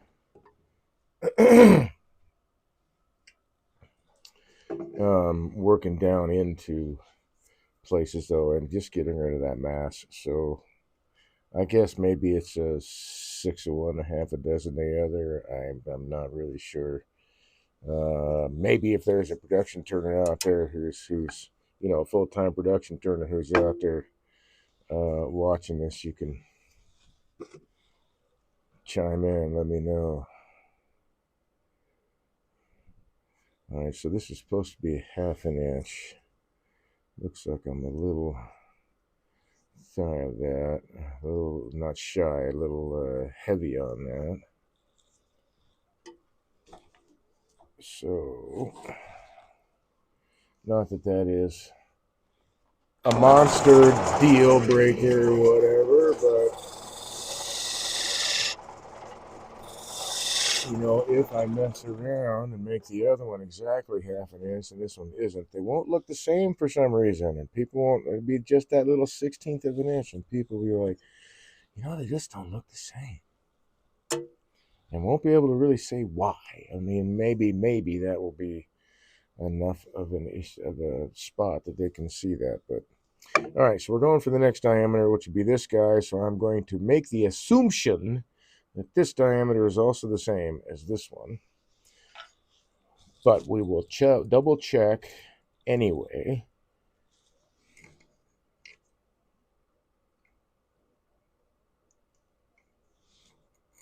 Because I'm really good at making an ass out of myself, but I don't need to drag you along with me. So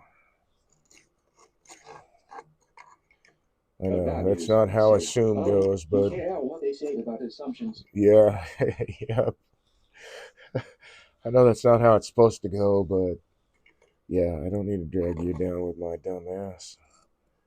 Okay, that was just a little too tight. Oh, come on, let's get that. Okay, that's where it's loose. So we ovaled out there. So I need to get. It's always fun trying to work with trying to open up calipers like when you got them. That just feels really, really terrible. When you got them on a spot like that and you need to open them up maybe to get all the way across and you don't really want to jam it back the other way if you're afraid to maybe gouging the wood. It's really hard to get these to open when there's tension on it. It's kind of amusing. Okay, so I'm going to go at like the diagonal, and maybe that will be, I can go with that because that seems more like a happy medium where I needed to be. So that is right in here.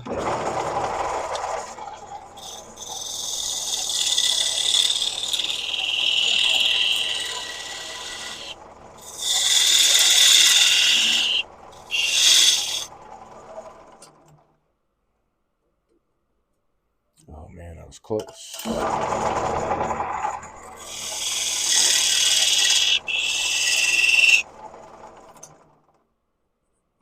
Ta-da!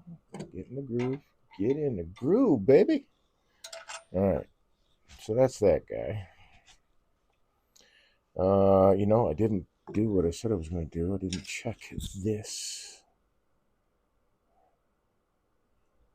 And it's a little wider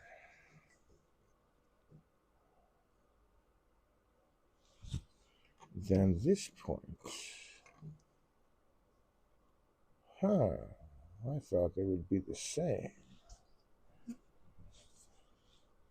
Let's get a better read on that guy. There's that side. And that side is incredibly loose. So back to this side. Okay, that's really tight, so we'll go at an angle. That's kind of tight. Let's go at this angle. That's a little tight. It's probably too much. This angle, my.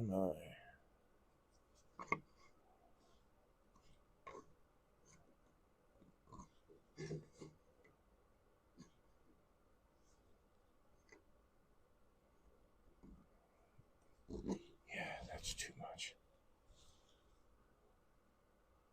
And that was way not enough. Okay. Okay, that one's good. That's not bad. And that's kind of tight, so we'll take it. And that was very close to this. Like an eighth of an inch larger. That's really wild. I would think they would be the same size. But they are not. Good thing I checked that, because that is the next widest. So we need to get our storyboard out. Short newel post.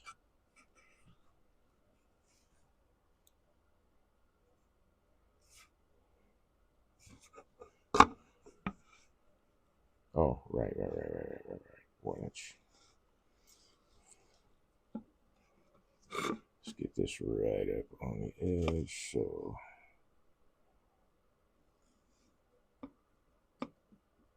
that's the top.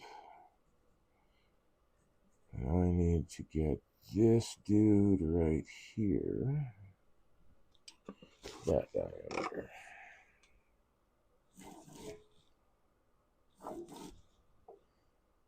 That's my top, but let's double check that. Just for the giggles, it should be 7.25 inches. It's a little bit taller than 7.25.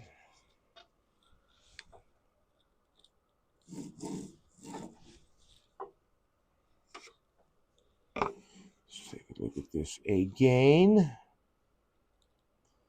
Okay, that looks better. That looks better. And that line is on. Okay. So let's score these first.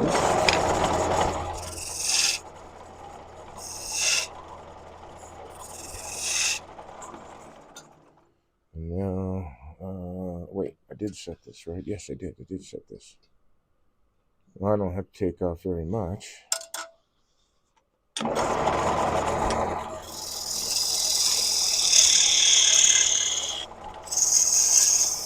I think just that will do it. Yep. Okay. Cool.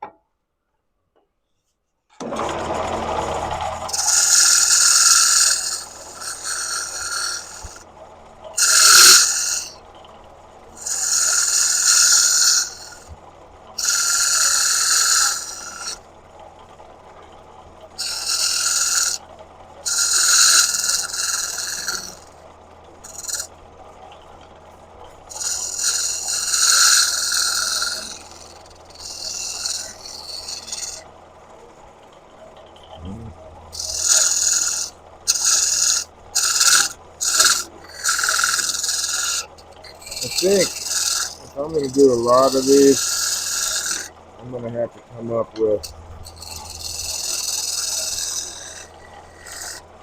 a finger system of some type that will just sit up there, attach it to my lathe when I do more of these guys. Okay, so that was that particular diameter. So the next one down is this dude. Well, nope, let's look at this one. Let's look at both of them. Let's look at both of them.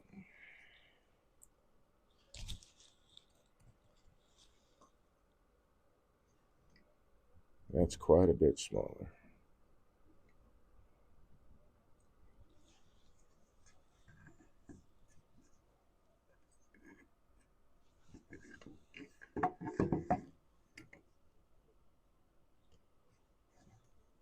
Too small. Too large. Okay, that's kind of loose. And there's nothing there at all. Okay, tighten it down a little bit.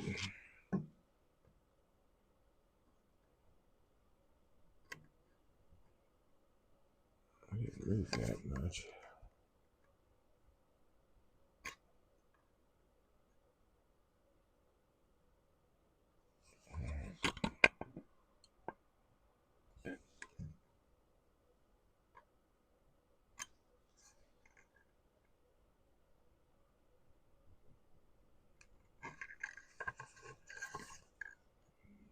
rotate it 90 degrees.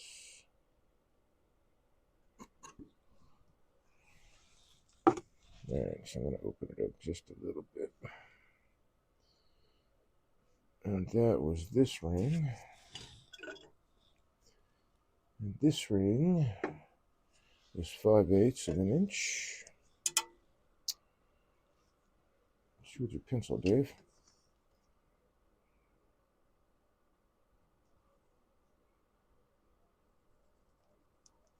And the next one is 1/2 inch, which should leave me 1.5 inches. Hey, look at that.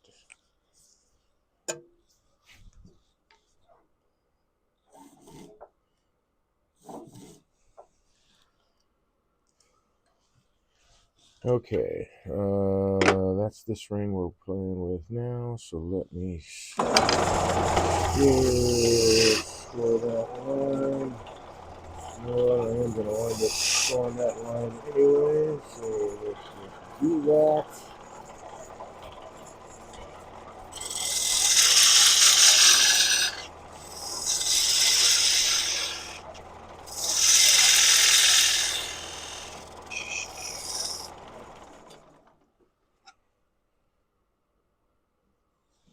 Oh man, that was close though.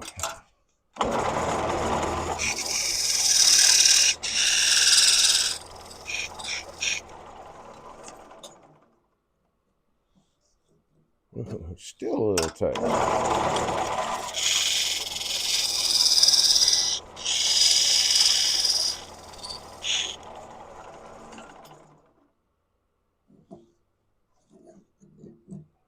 Wow.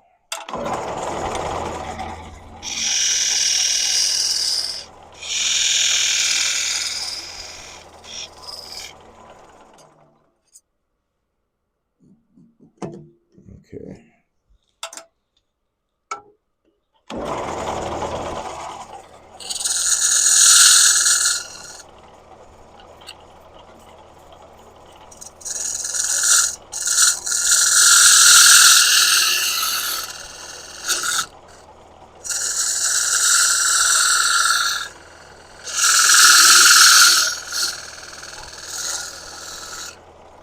Alright. Now it's this guy.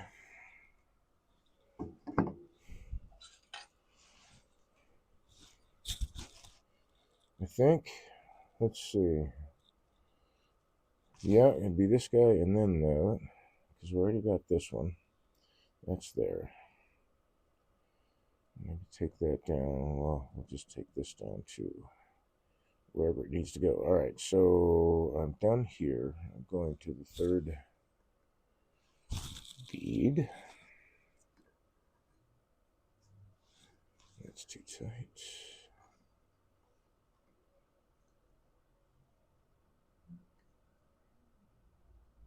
It's a little loose.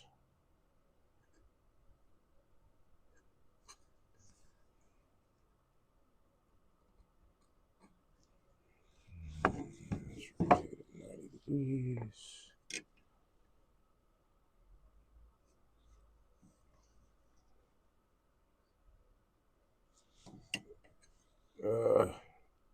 I need one more hand.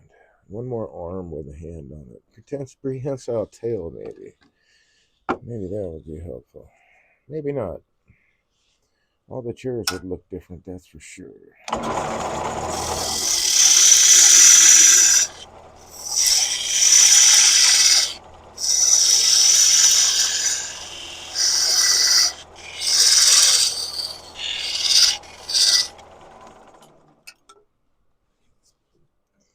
I think all my clothes would look different too. Hardy har har. Alright, let me try it this way.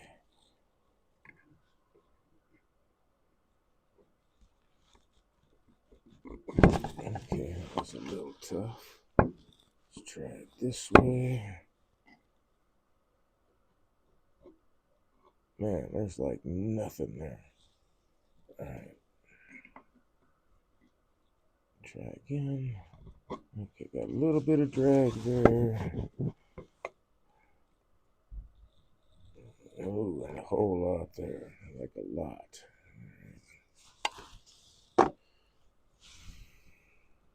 You are close.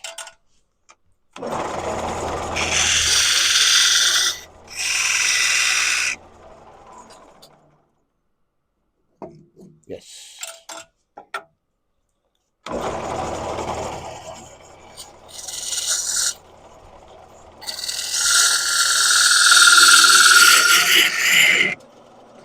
Oh, that's what I mean by getting bound up.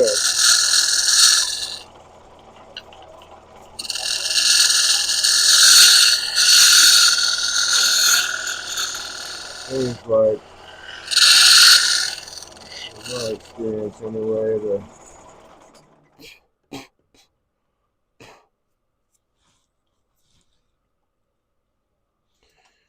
wider the tool, the easier it is to bind it up.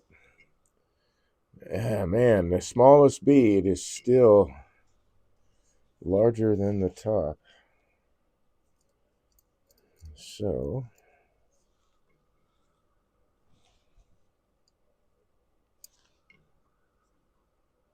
that's too much.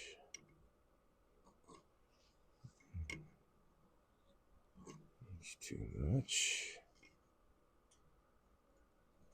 That's a lot.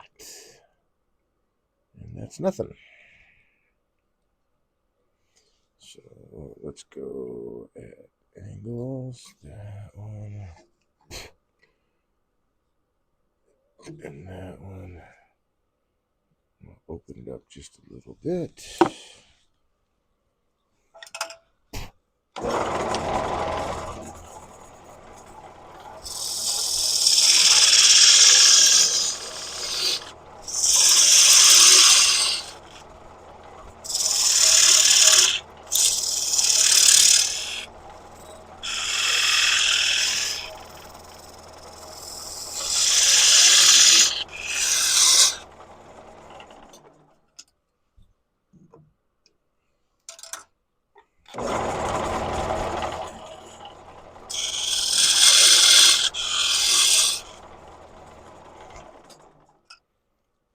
I'll just do it on the end in case I overshoot.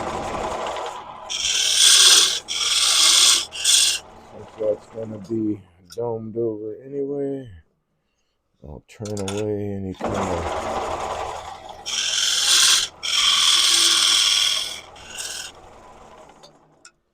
overshoot if I misjudge.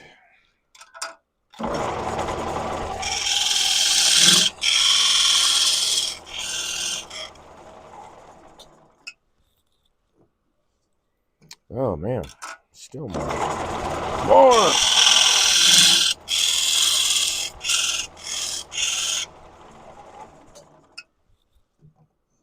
Okay, there we go. Tra-la-la, where'd you go? Nope, you are not the right guy. There you are.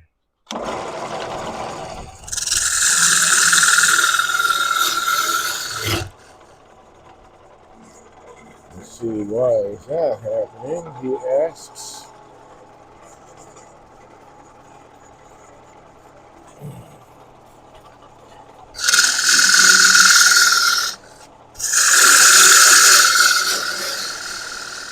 I got my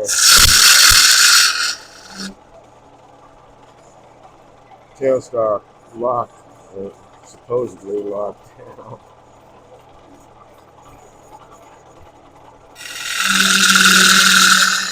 And it backed off on me.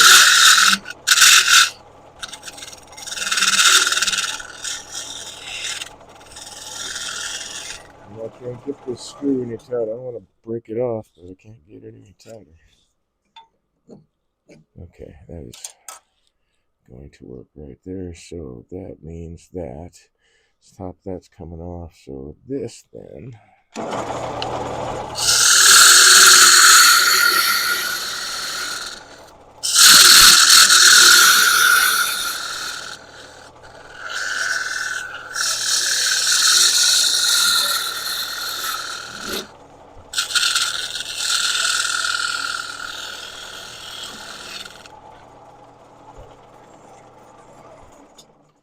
All right, so what's left? This guy. Let's take this down.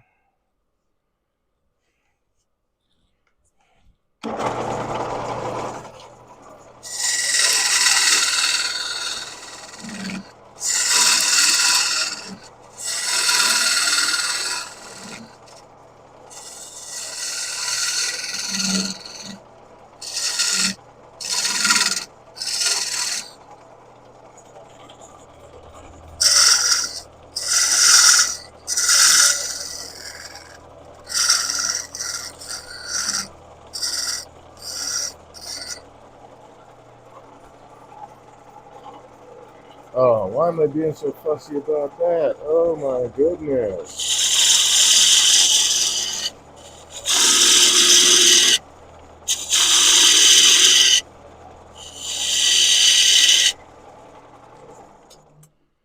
Now maybe I can be a little fussy about it. So this is an inch.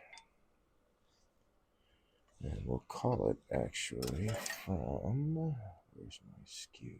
There you are.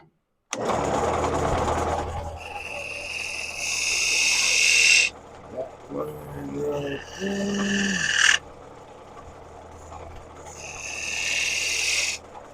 Clean that off. Yes, there we go.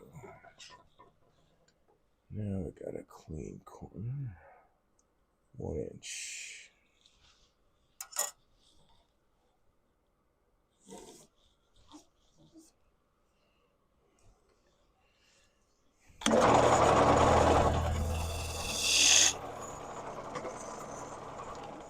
Alright, so the next feature after this guy would be this fillet.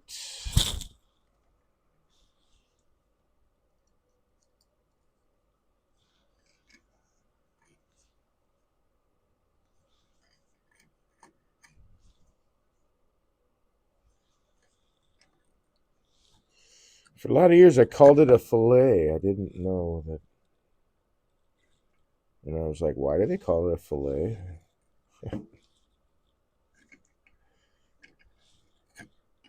But no, it's not French at all. Well, maybe it is, but they call it a fillet anyway. And they are spelled the same. It's not like language isn't confusing enough. Okay, so this has got a bit of an undercut to it there, where really it should be flat. So I'll fix that, dude. Let's take a reading off this one. Okay, that's not good. That's not good.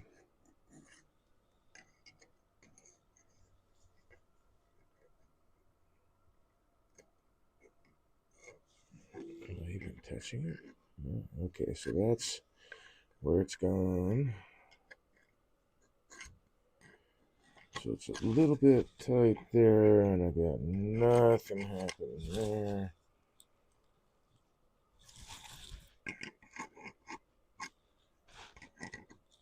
Okay, I'll take that.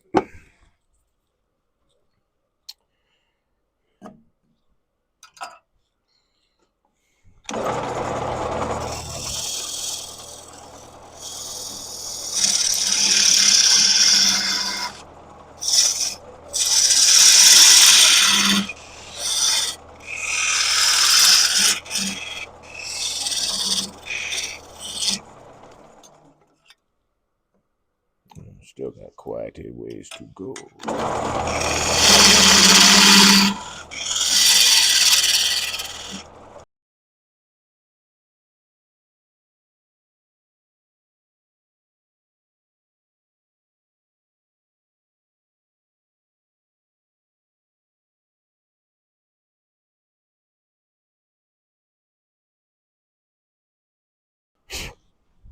Huh. You know, that's been happening on and off, and I gotta tell you, I'm wondering if it is. They did some line work today, like right outside in the front yard. And I was going to go out there and ask them if there was going to be a power outage or some shit. And I didn't. Anyway, they were up messing with the lines.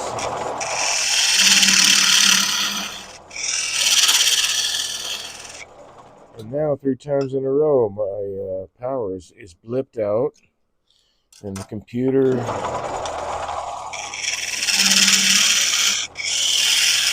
everything's dropped out just for a split second.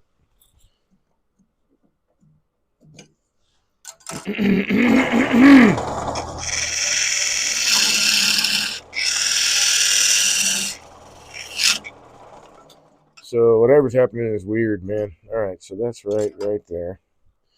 Which means I can do this.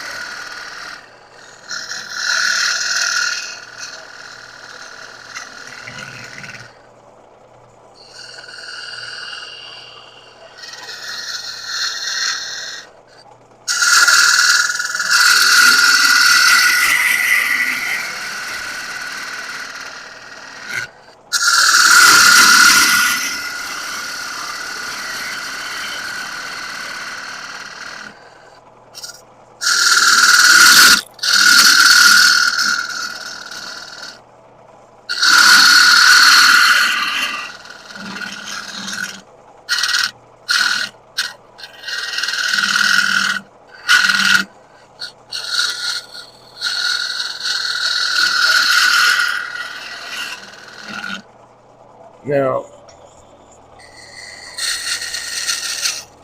I got a piece of red oak that's green.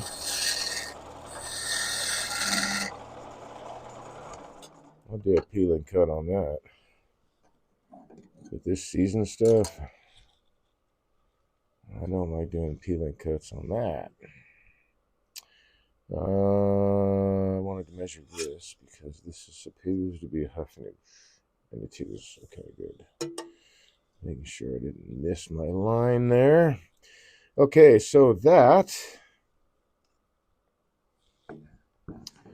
is the fillets in there.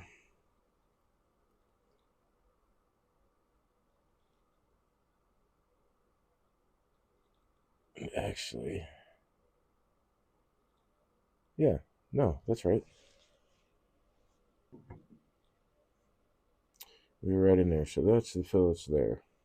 So I need this last diameter.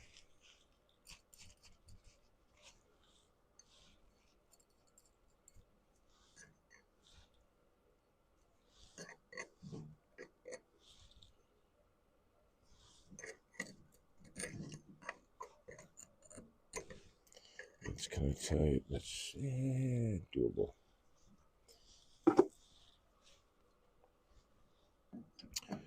So go right down to the bottom of the cove there. I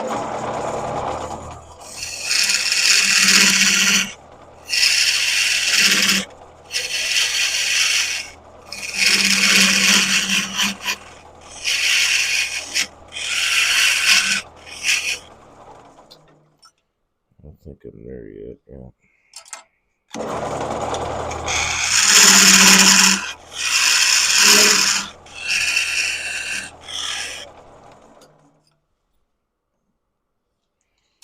So yeah, situations like this, I think, having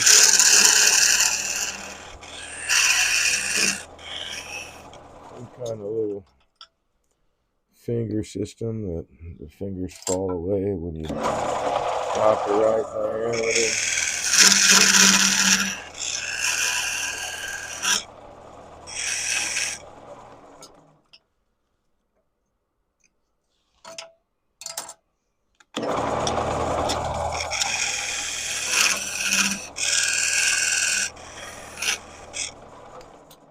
That should be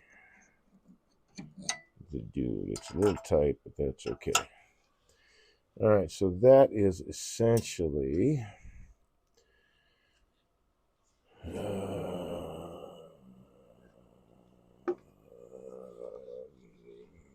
essentially done. We just need to turn the elements. So let's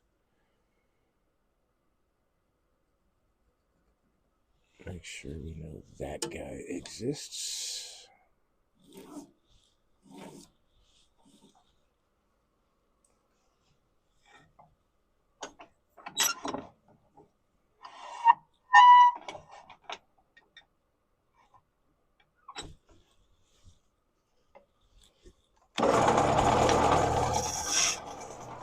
Oh, I didn't need to do that. Jeez, man, a little over.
suppose I should actually use the spindle brush for that.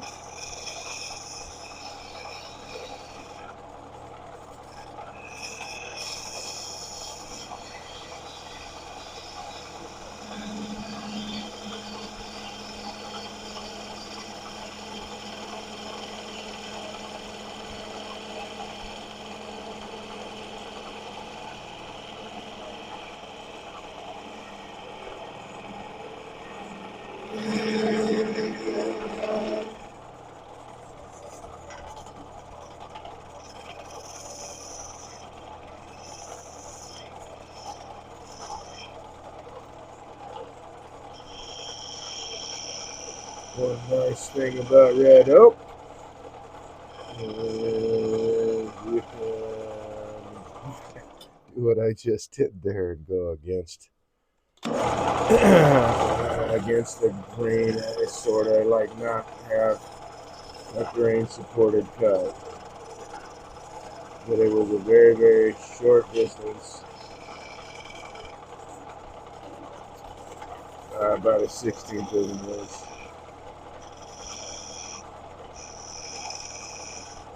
And the wood isn't going to fuzz out.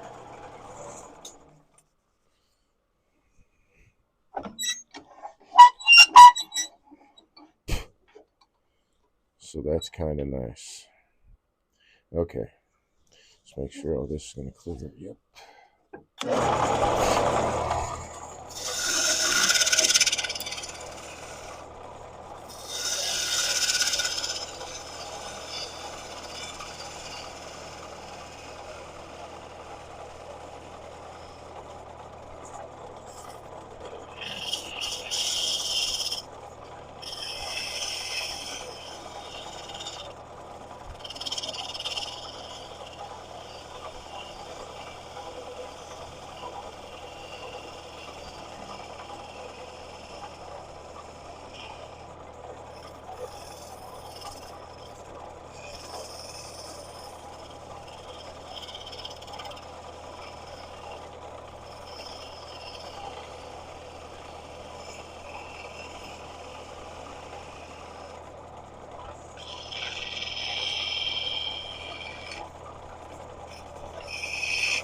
What am I doing?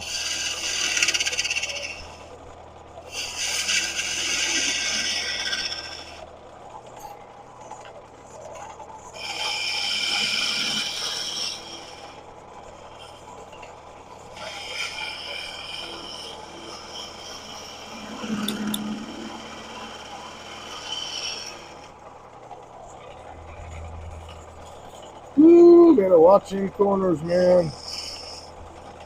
Hey, hey, hey. Oh,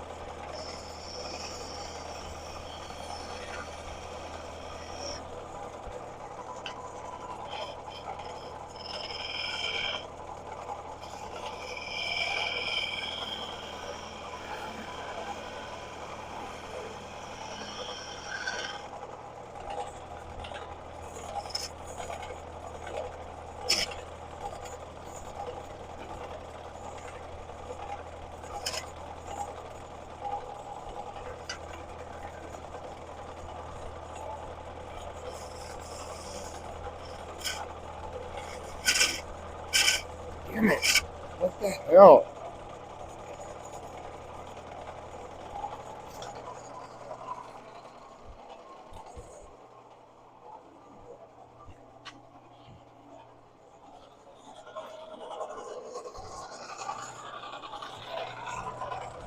Must not have gotten that grind.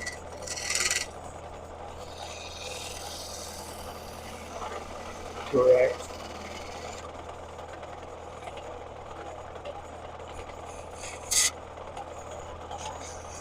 Or maybe it's just me and this wood.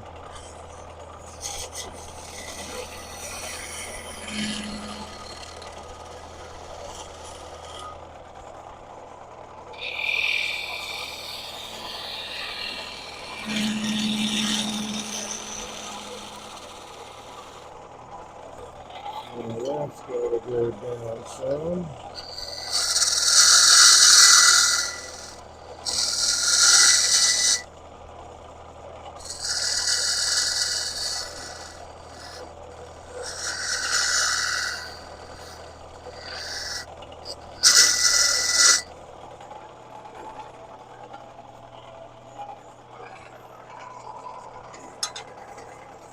I'm also incredibly high on the food rest.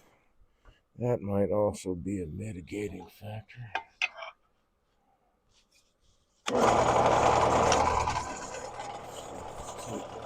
Some more. Maybe going too much, but yeah.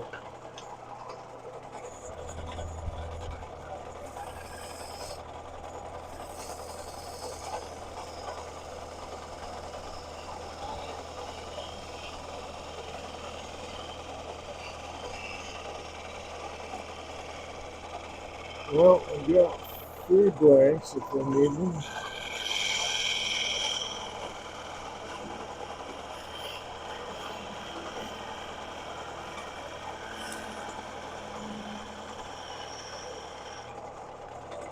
Okay,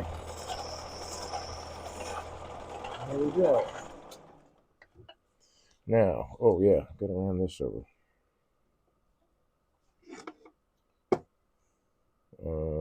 Come back here.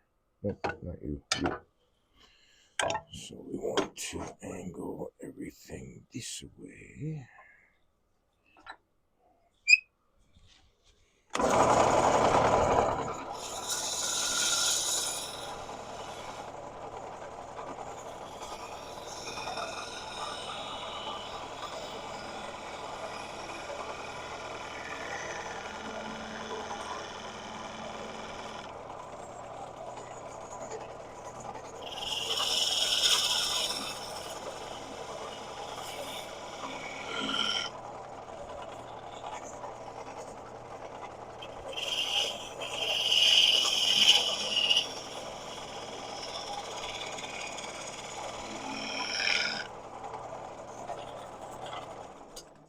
Now I can work here.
I might have a bit of a tool mark right there, but it's gone now. Except for this guy.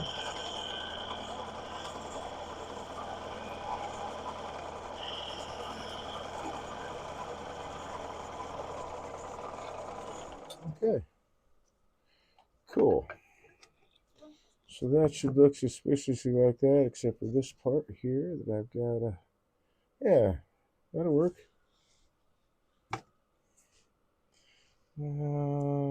This guy. Yeah.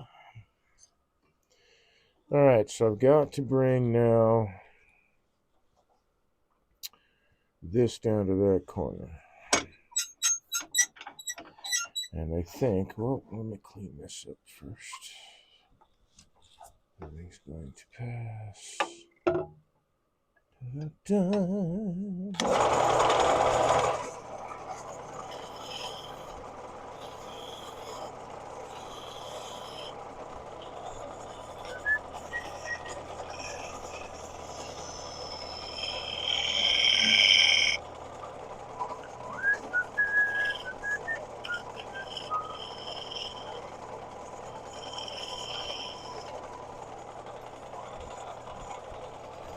And we clean up that tool mark a little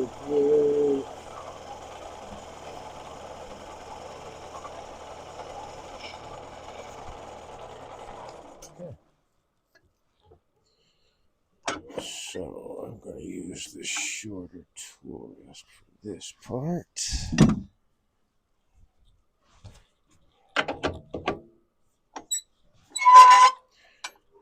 I think I will go this way.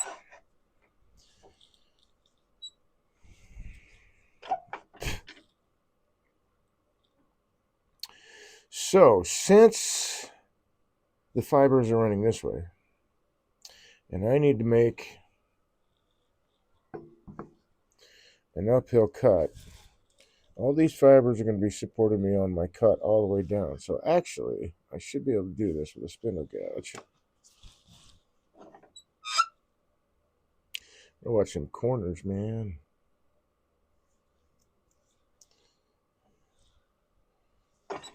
Let's get this height set. Too tall, my friend.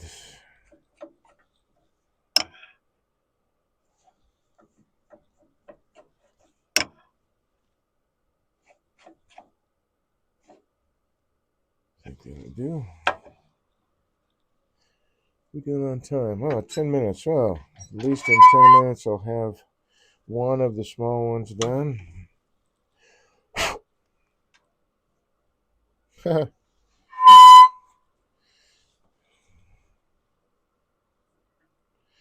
So really I just need a 45-degree angle. That looks about right.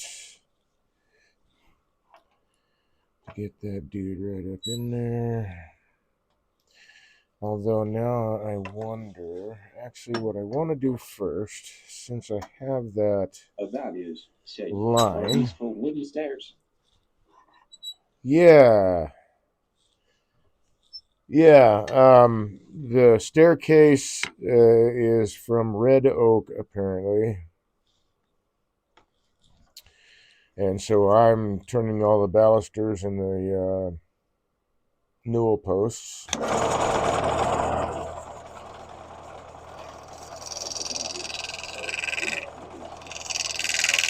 Yeah, I like it when I get to pick up jobs like this. It's nice.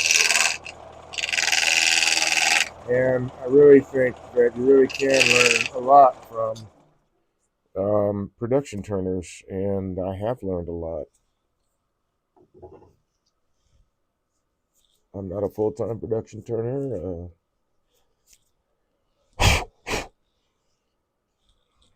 Doesn't mean I never will be.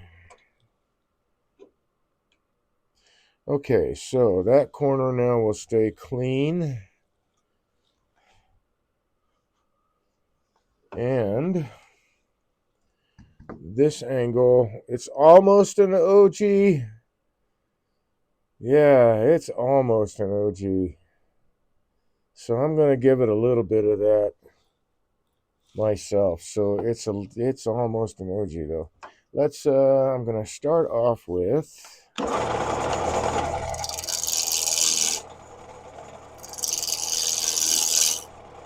spindle gouge or bull gouge.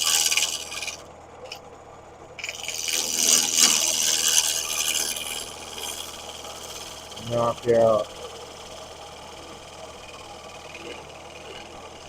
most of the mass here. There we go. So I've already almost got that.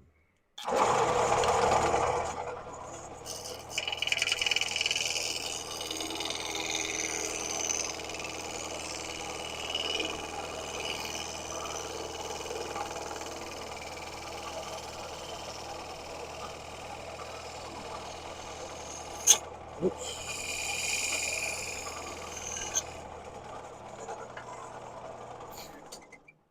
Let's see how close I'm getting here. Oh, not bad. All right. Cool. That is a good thing. Yeah, all right. So one more pass with the spindle gouge. Let me grab, yes, a piece of abrasive.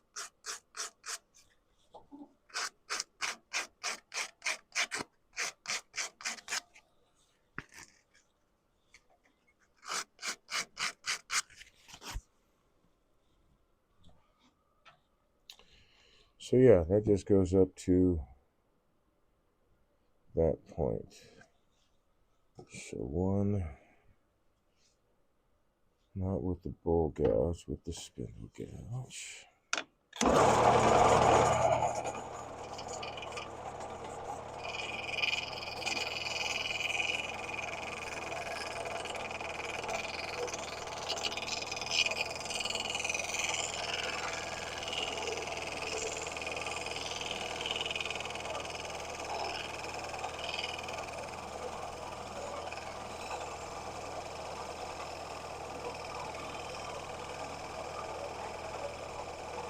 Ooh, gotta cut that in. Ooh, get it, girl.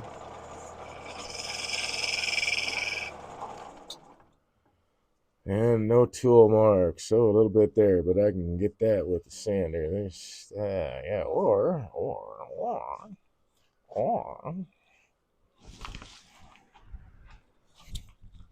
It sounds like a Sesame Street Muppet. Or I can grab my negative rake round nose scraper. Dress up the burr on it and pretty that up real quick.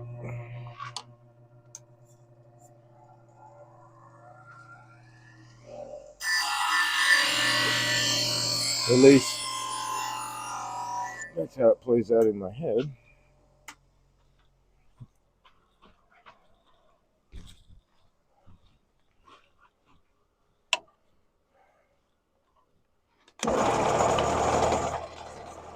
So we got it up on edge. Get a more sheer cut. Light cut.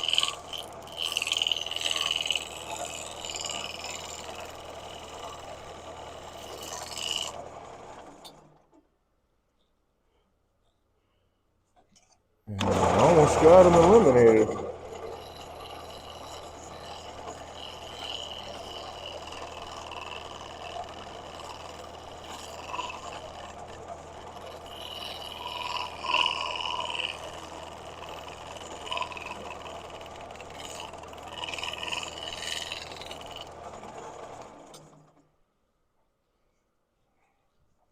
Cool, and the rest will sand out. So, because there's really nothing, just a little bit right here.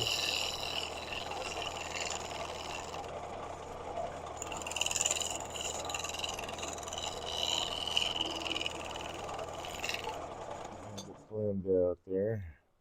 Yeah, the rest of it will sand out fine. So that is now ready to be sanded. And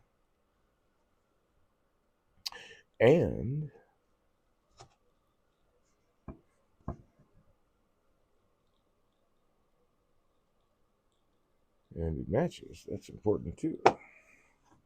Not ready to be sanded yet.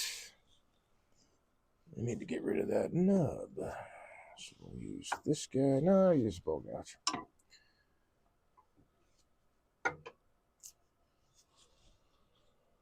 And maybe, let's see. So that'll be one of the two newel posts, the shorter ones, smaller ones. And tomorrow evening,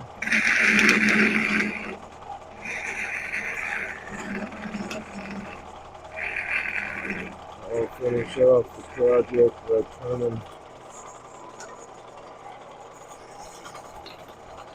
what in theory will be the second small newel post.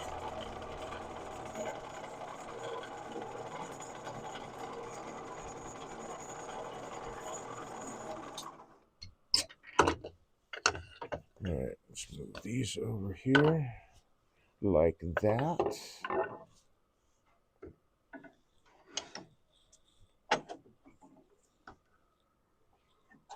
I think I'm too low for my bowl gouge. That might not be.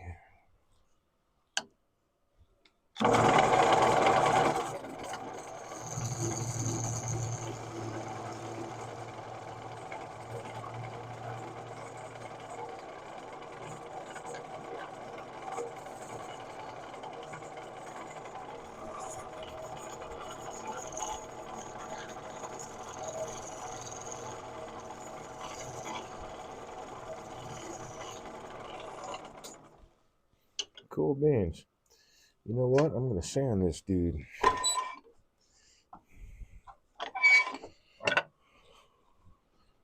So I get to use this guy again.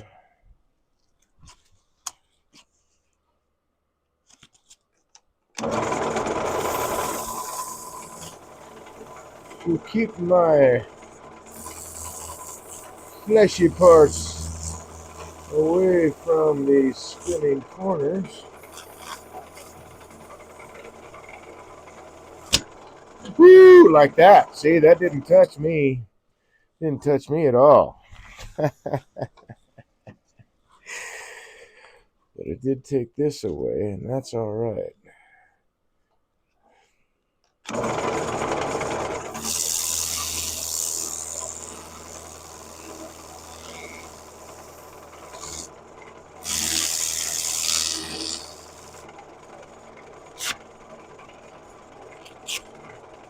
I don't know that it applies so much at this point. But again, the reason why I don't have a death grip on the abrasives or the pads or whatever that are holding it, because if it gets taken away from you, that's one thing. But if you got a death grip on it and it pulls you into the piece, the turning piece, you're going to get injured.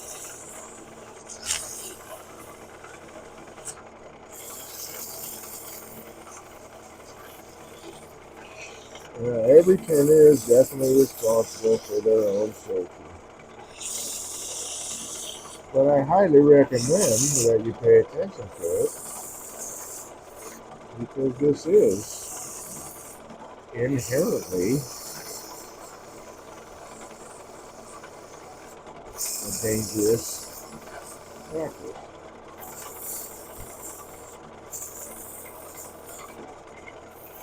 You want to mitigate as much of the danger for yourself as you're willing to or able to.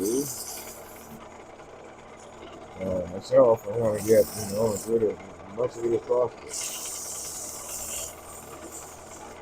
And I think running should be fun. I don't want to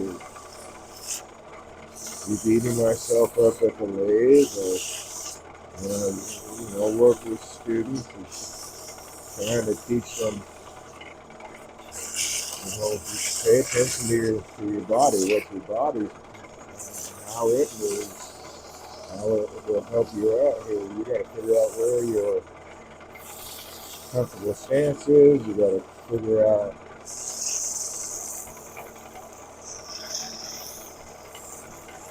how or what is the most efficient way to move your body when you're making a cut. You got to figure out even the simple act of, and maybe not so simple act of sanding. All those little factors add up. See, I got lucky here. I didn't get more of a knock than that. It just took a little bit of skin off, just enough to cause a little blood to come to the surface. And it's because I'm using my hands a lot. Of course, blood is flowing through my hands.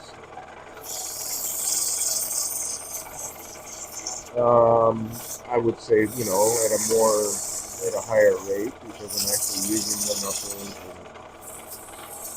as opposed to if I was at total rest.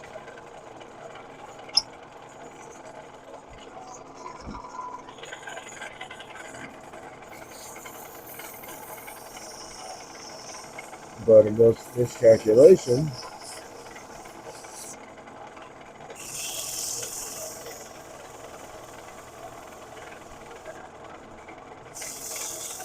can cause you some upset.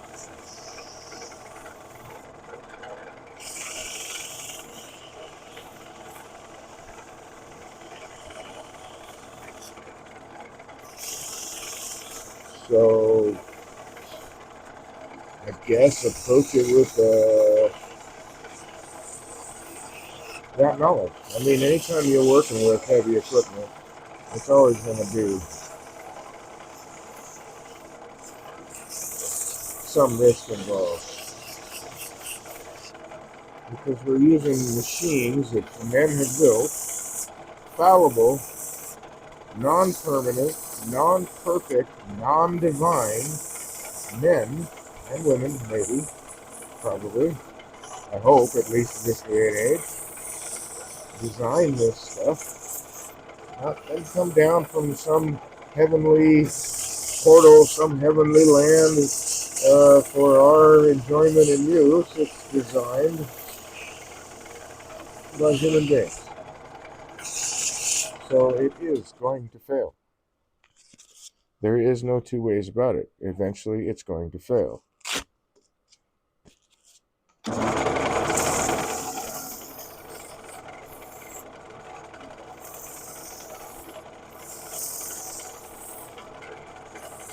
And if you are not paying attention, then eventually you're going to injure yourself.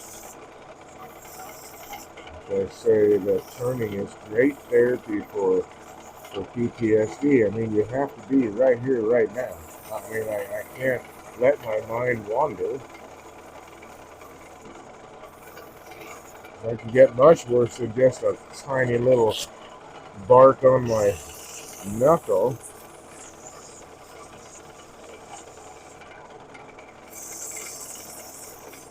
And I don't want that.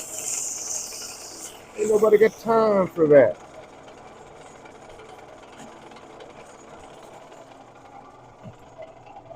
So, practice safe turning, I guess, is the main message of all that. You are responsible for your own safety in the end. Anything anyone says that is not you is just giving you an opinion. Oh, and by the way, anything that you say is also just an opinion. You have to choose whether to accept that opinion as something you're willing to follow or not. And I really do recommend that you err on the side of safety when you're working with this stuff.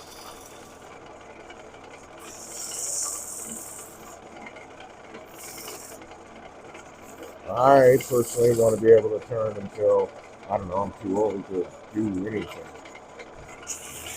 Too old to get out of bed, and even then I want to try to turn, like have one of those lathes that go over the bed and tilt and all that stuff. Maybe do it just to annoy my children and my grandchildren. I want a lathe in the hospital. It's got to be there so that I can recover. And Dad, you're old. You're gonna die. Not with a lathe in the hospital room. I need a lathe. You can't tell me I can't turn.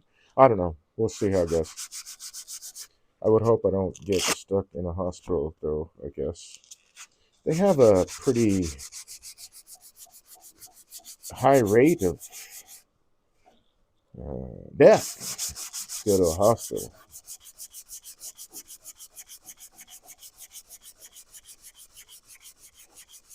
It's kind of like one of those, like it's a prequel to the morgue. Like everybody's dying to get into the morgue, right? Already, har, har, har. Okay, so that piece is now done. I'm going to unwind it. In theory, anyway. There we go. The values said are a rare. And I've got, like I say, one more of these to make. So I will start that. Let's get that out of there tomorrow. But here, let me grab this chunk of wood over here. This chunk of timber. This glued up block. Not what I thought it would sound like. What's that? R. Oh. Are these for? Yes. Okay, so this is the original. The original and a copy. He's not so bad. He's a look very nice. I think he's a very good.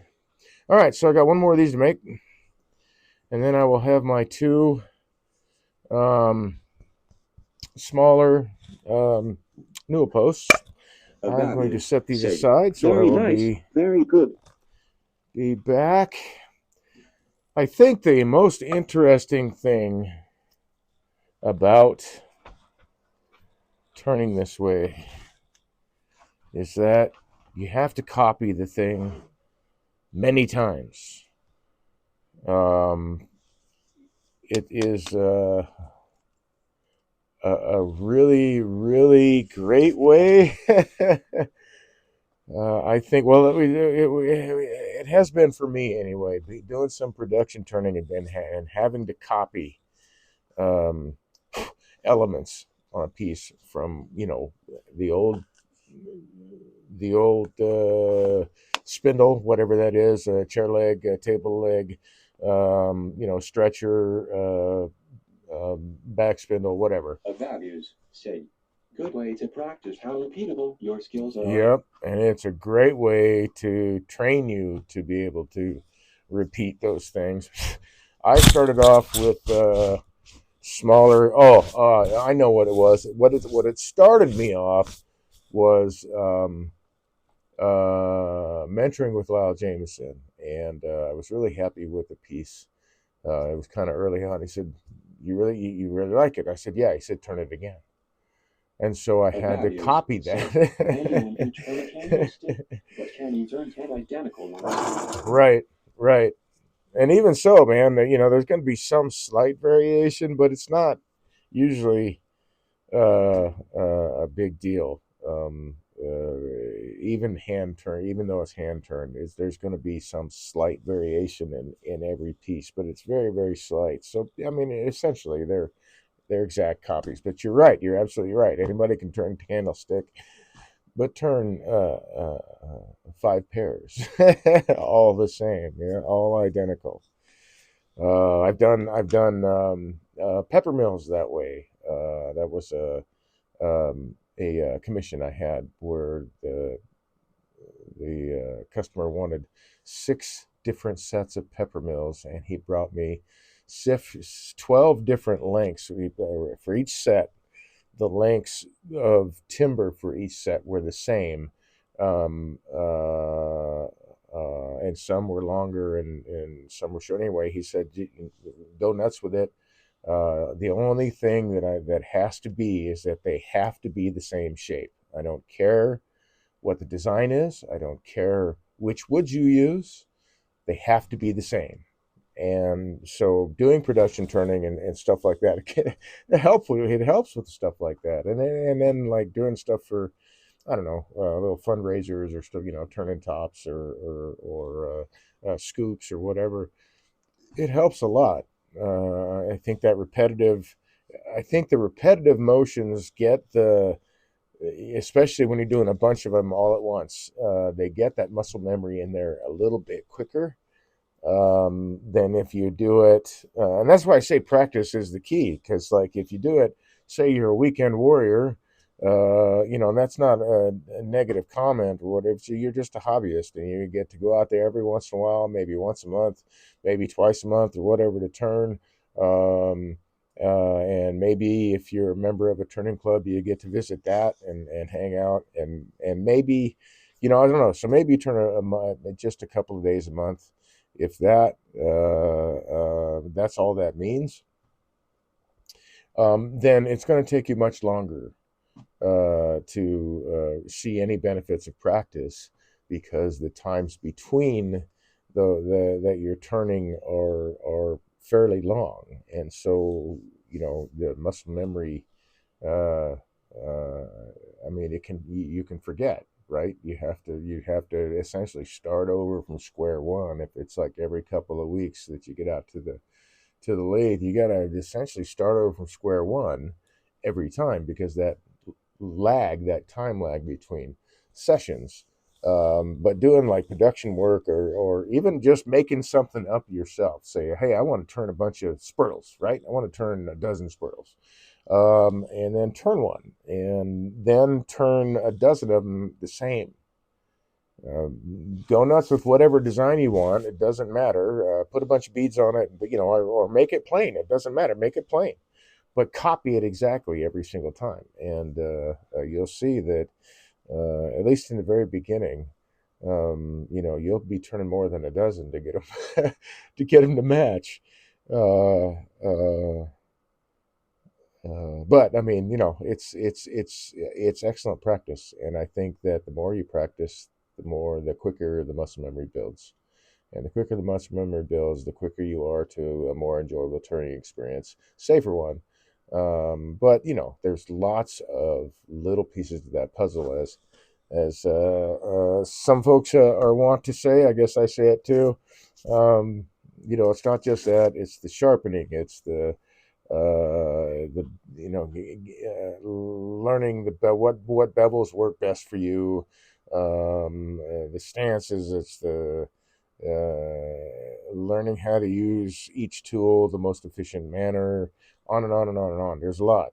There's a lot. And it may sound a little overwhelming, but when you're learning as a turner, really, you're getting little bits here and little bits there and little bits here, and sometimes you get the a big lot. Like if you go to a class, you take in a lot, but you absorb what you can absorb as you go along. But the more you practice, the better your turning is going to be. It's just the bottom line. I wish there was a shortcut. It would be nice. I looked for one. It didn't happen.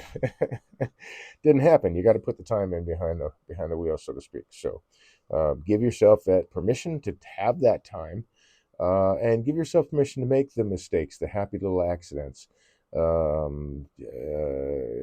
Just because something doesn't come out the way you envisioned it in your head does not mean that it's not a good piece. I mean, it doesn't mean that it's a failure on your part or whatever. A lot of this takes practice and it takes time. A lot of this, I mean, some of these things, I guess, honestly, I'd probably make them look easy, but they're not easy. It's I can attest to the fact that some of these things that I do are just they're not easy. I make it look easy because I practice it about a bazillion times. And I've made tons of design changes along the way that were not planned. Um, but I want to, I keep trying to keep that Bob Ross mentality, man, that it's a happy accident and not a disaster. That at some point I'm going to reuse that wood. In most cases, that's how it works out. In most cases, I get to reuse the wood, even if it doesn't. The piece that I'm turning doesn't make it to completion, so to speak. So yeah. I mean, I don't know. For a little while there, where they used to keep pieces because I put the time in to turn it. Yeah, so it didn't make it, but that there's a reminder for what I could learn from that and move on to the next one.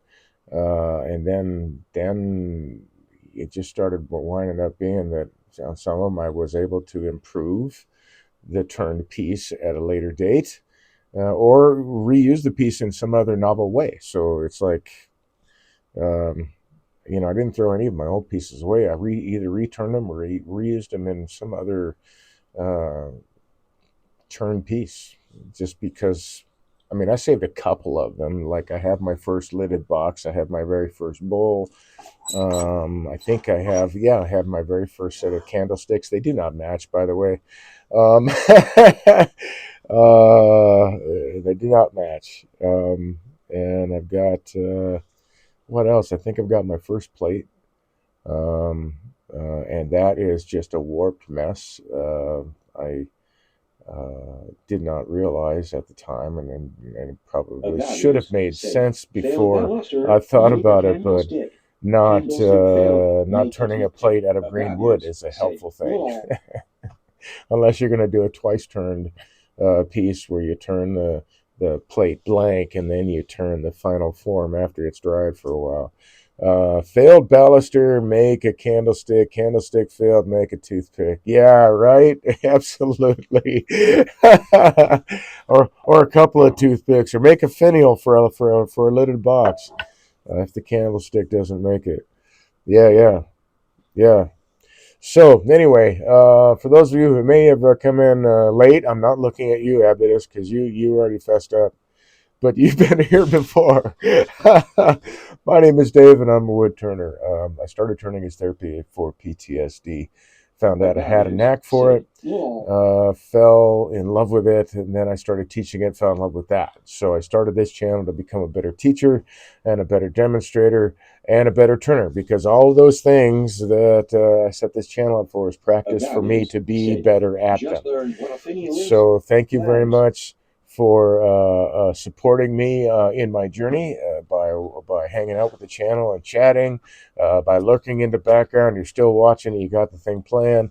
I'm sure that does something to the alkaloids, the um, uh, algorithms. My alkaloid came out of my mouth. The algorithms. But yeah, I certainly appreciate it. I will be back tomorrow evening, 8 to 11 Eastern Standard Time. We're going to take this block right here, and we're going to turn this block into that last newel post. And then from there, I don't know what we're going to turn, man. We'll find something. I'm sure I'll have something ready to go before I get started on the newel block, which won't take apparently a long time. So anyway, groovy. I hope you all stay friendly. I hope you enjoy the rest of your evening. Thanks for joining me in mine, and I hope to see you again tomorrow evening. And if not, next week, Tuesday. Oh, sorry. Actually, next week I'll be in Airmont at the Airmont School of Arts in Gatlinburg, Tennessee, The taking a values carving say class have a good night. from Thanks again. Jim Scarcella, but I still plan to have my phone with me and hopefully stream from Aeromont while I'm doing some carving or something like that. So it won't be like a regular streaming next week, but I still want to get online and stream a little bit. I know there's some events that Aeromont puts on for the week on long classes that are in the evenings, so we'll have to weave around that and work around that kind of stuff. But I think it's probably doable. So I hope to see you again tomorrow evening, 8 to 11 Eastern Standard Time. And looking forward to seeing you from Aramont myself, man, next week. Take care, folks, and good night. And thank you very much, Abbas, for your kind words. I appreciate it, man. Thank you.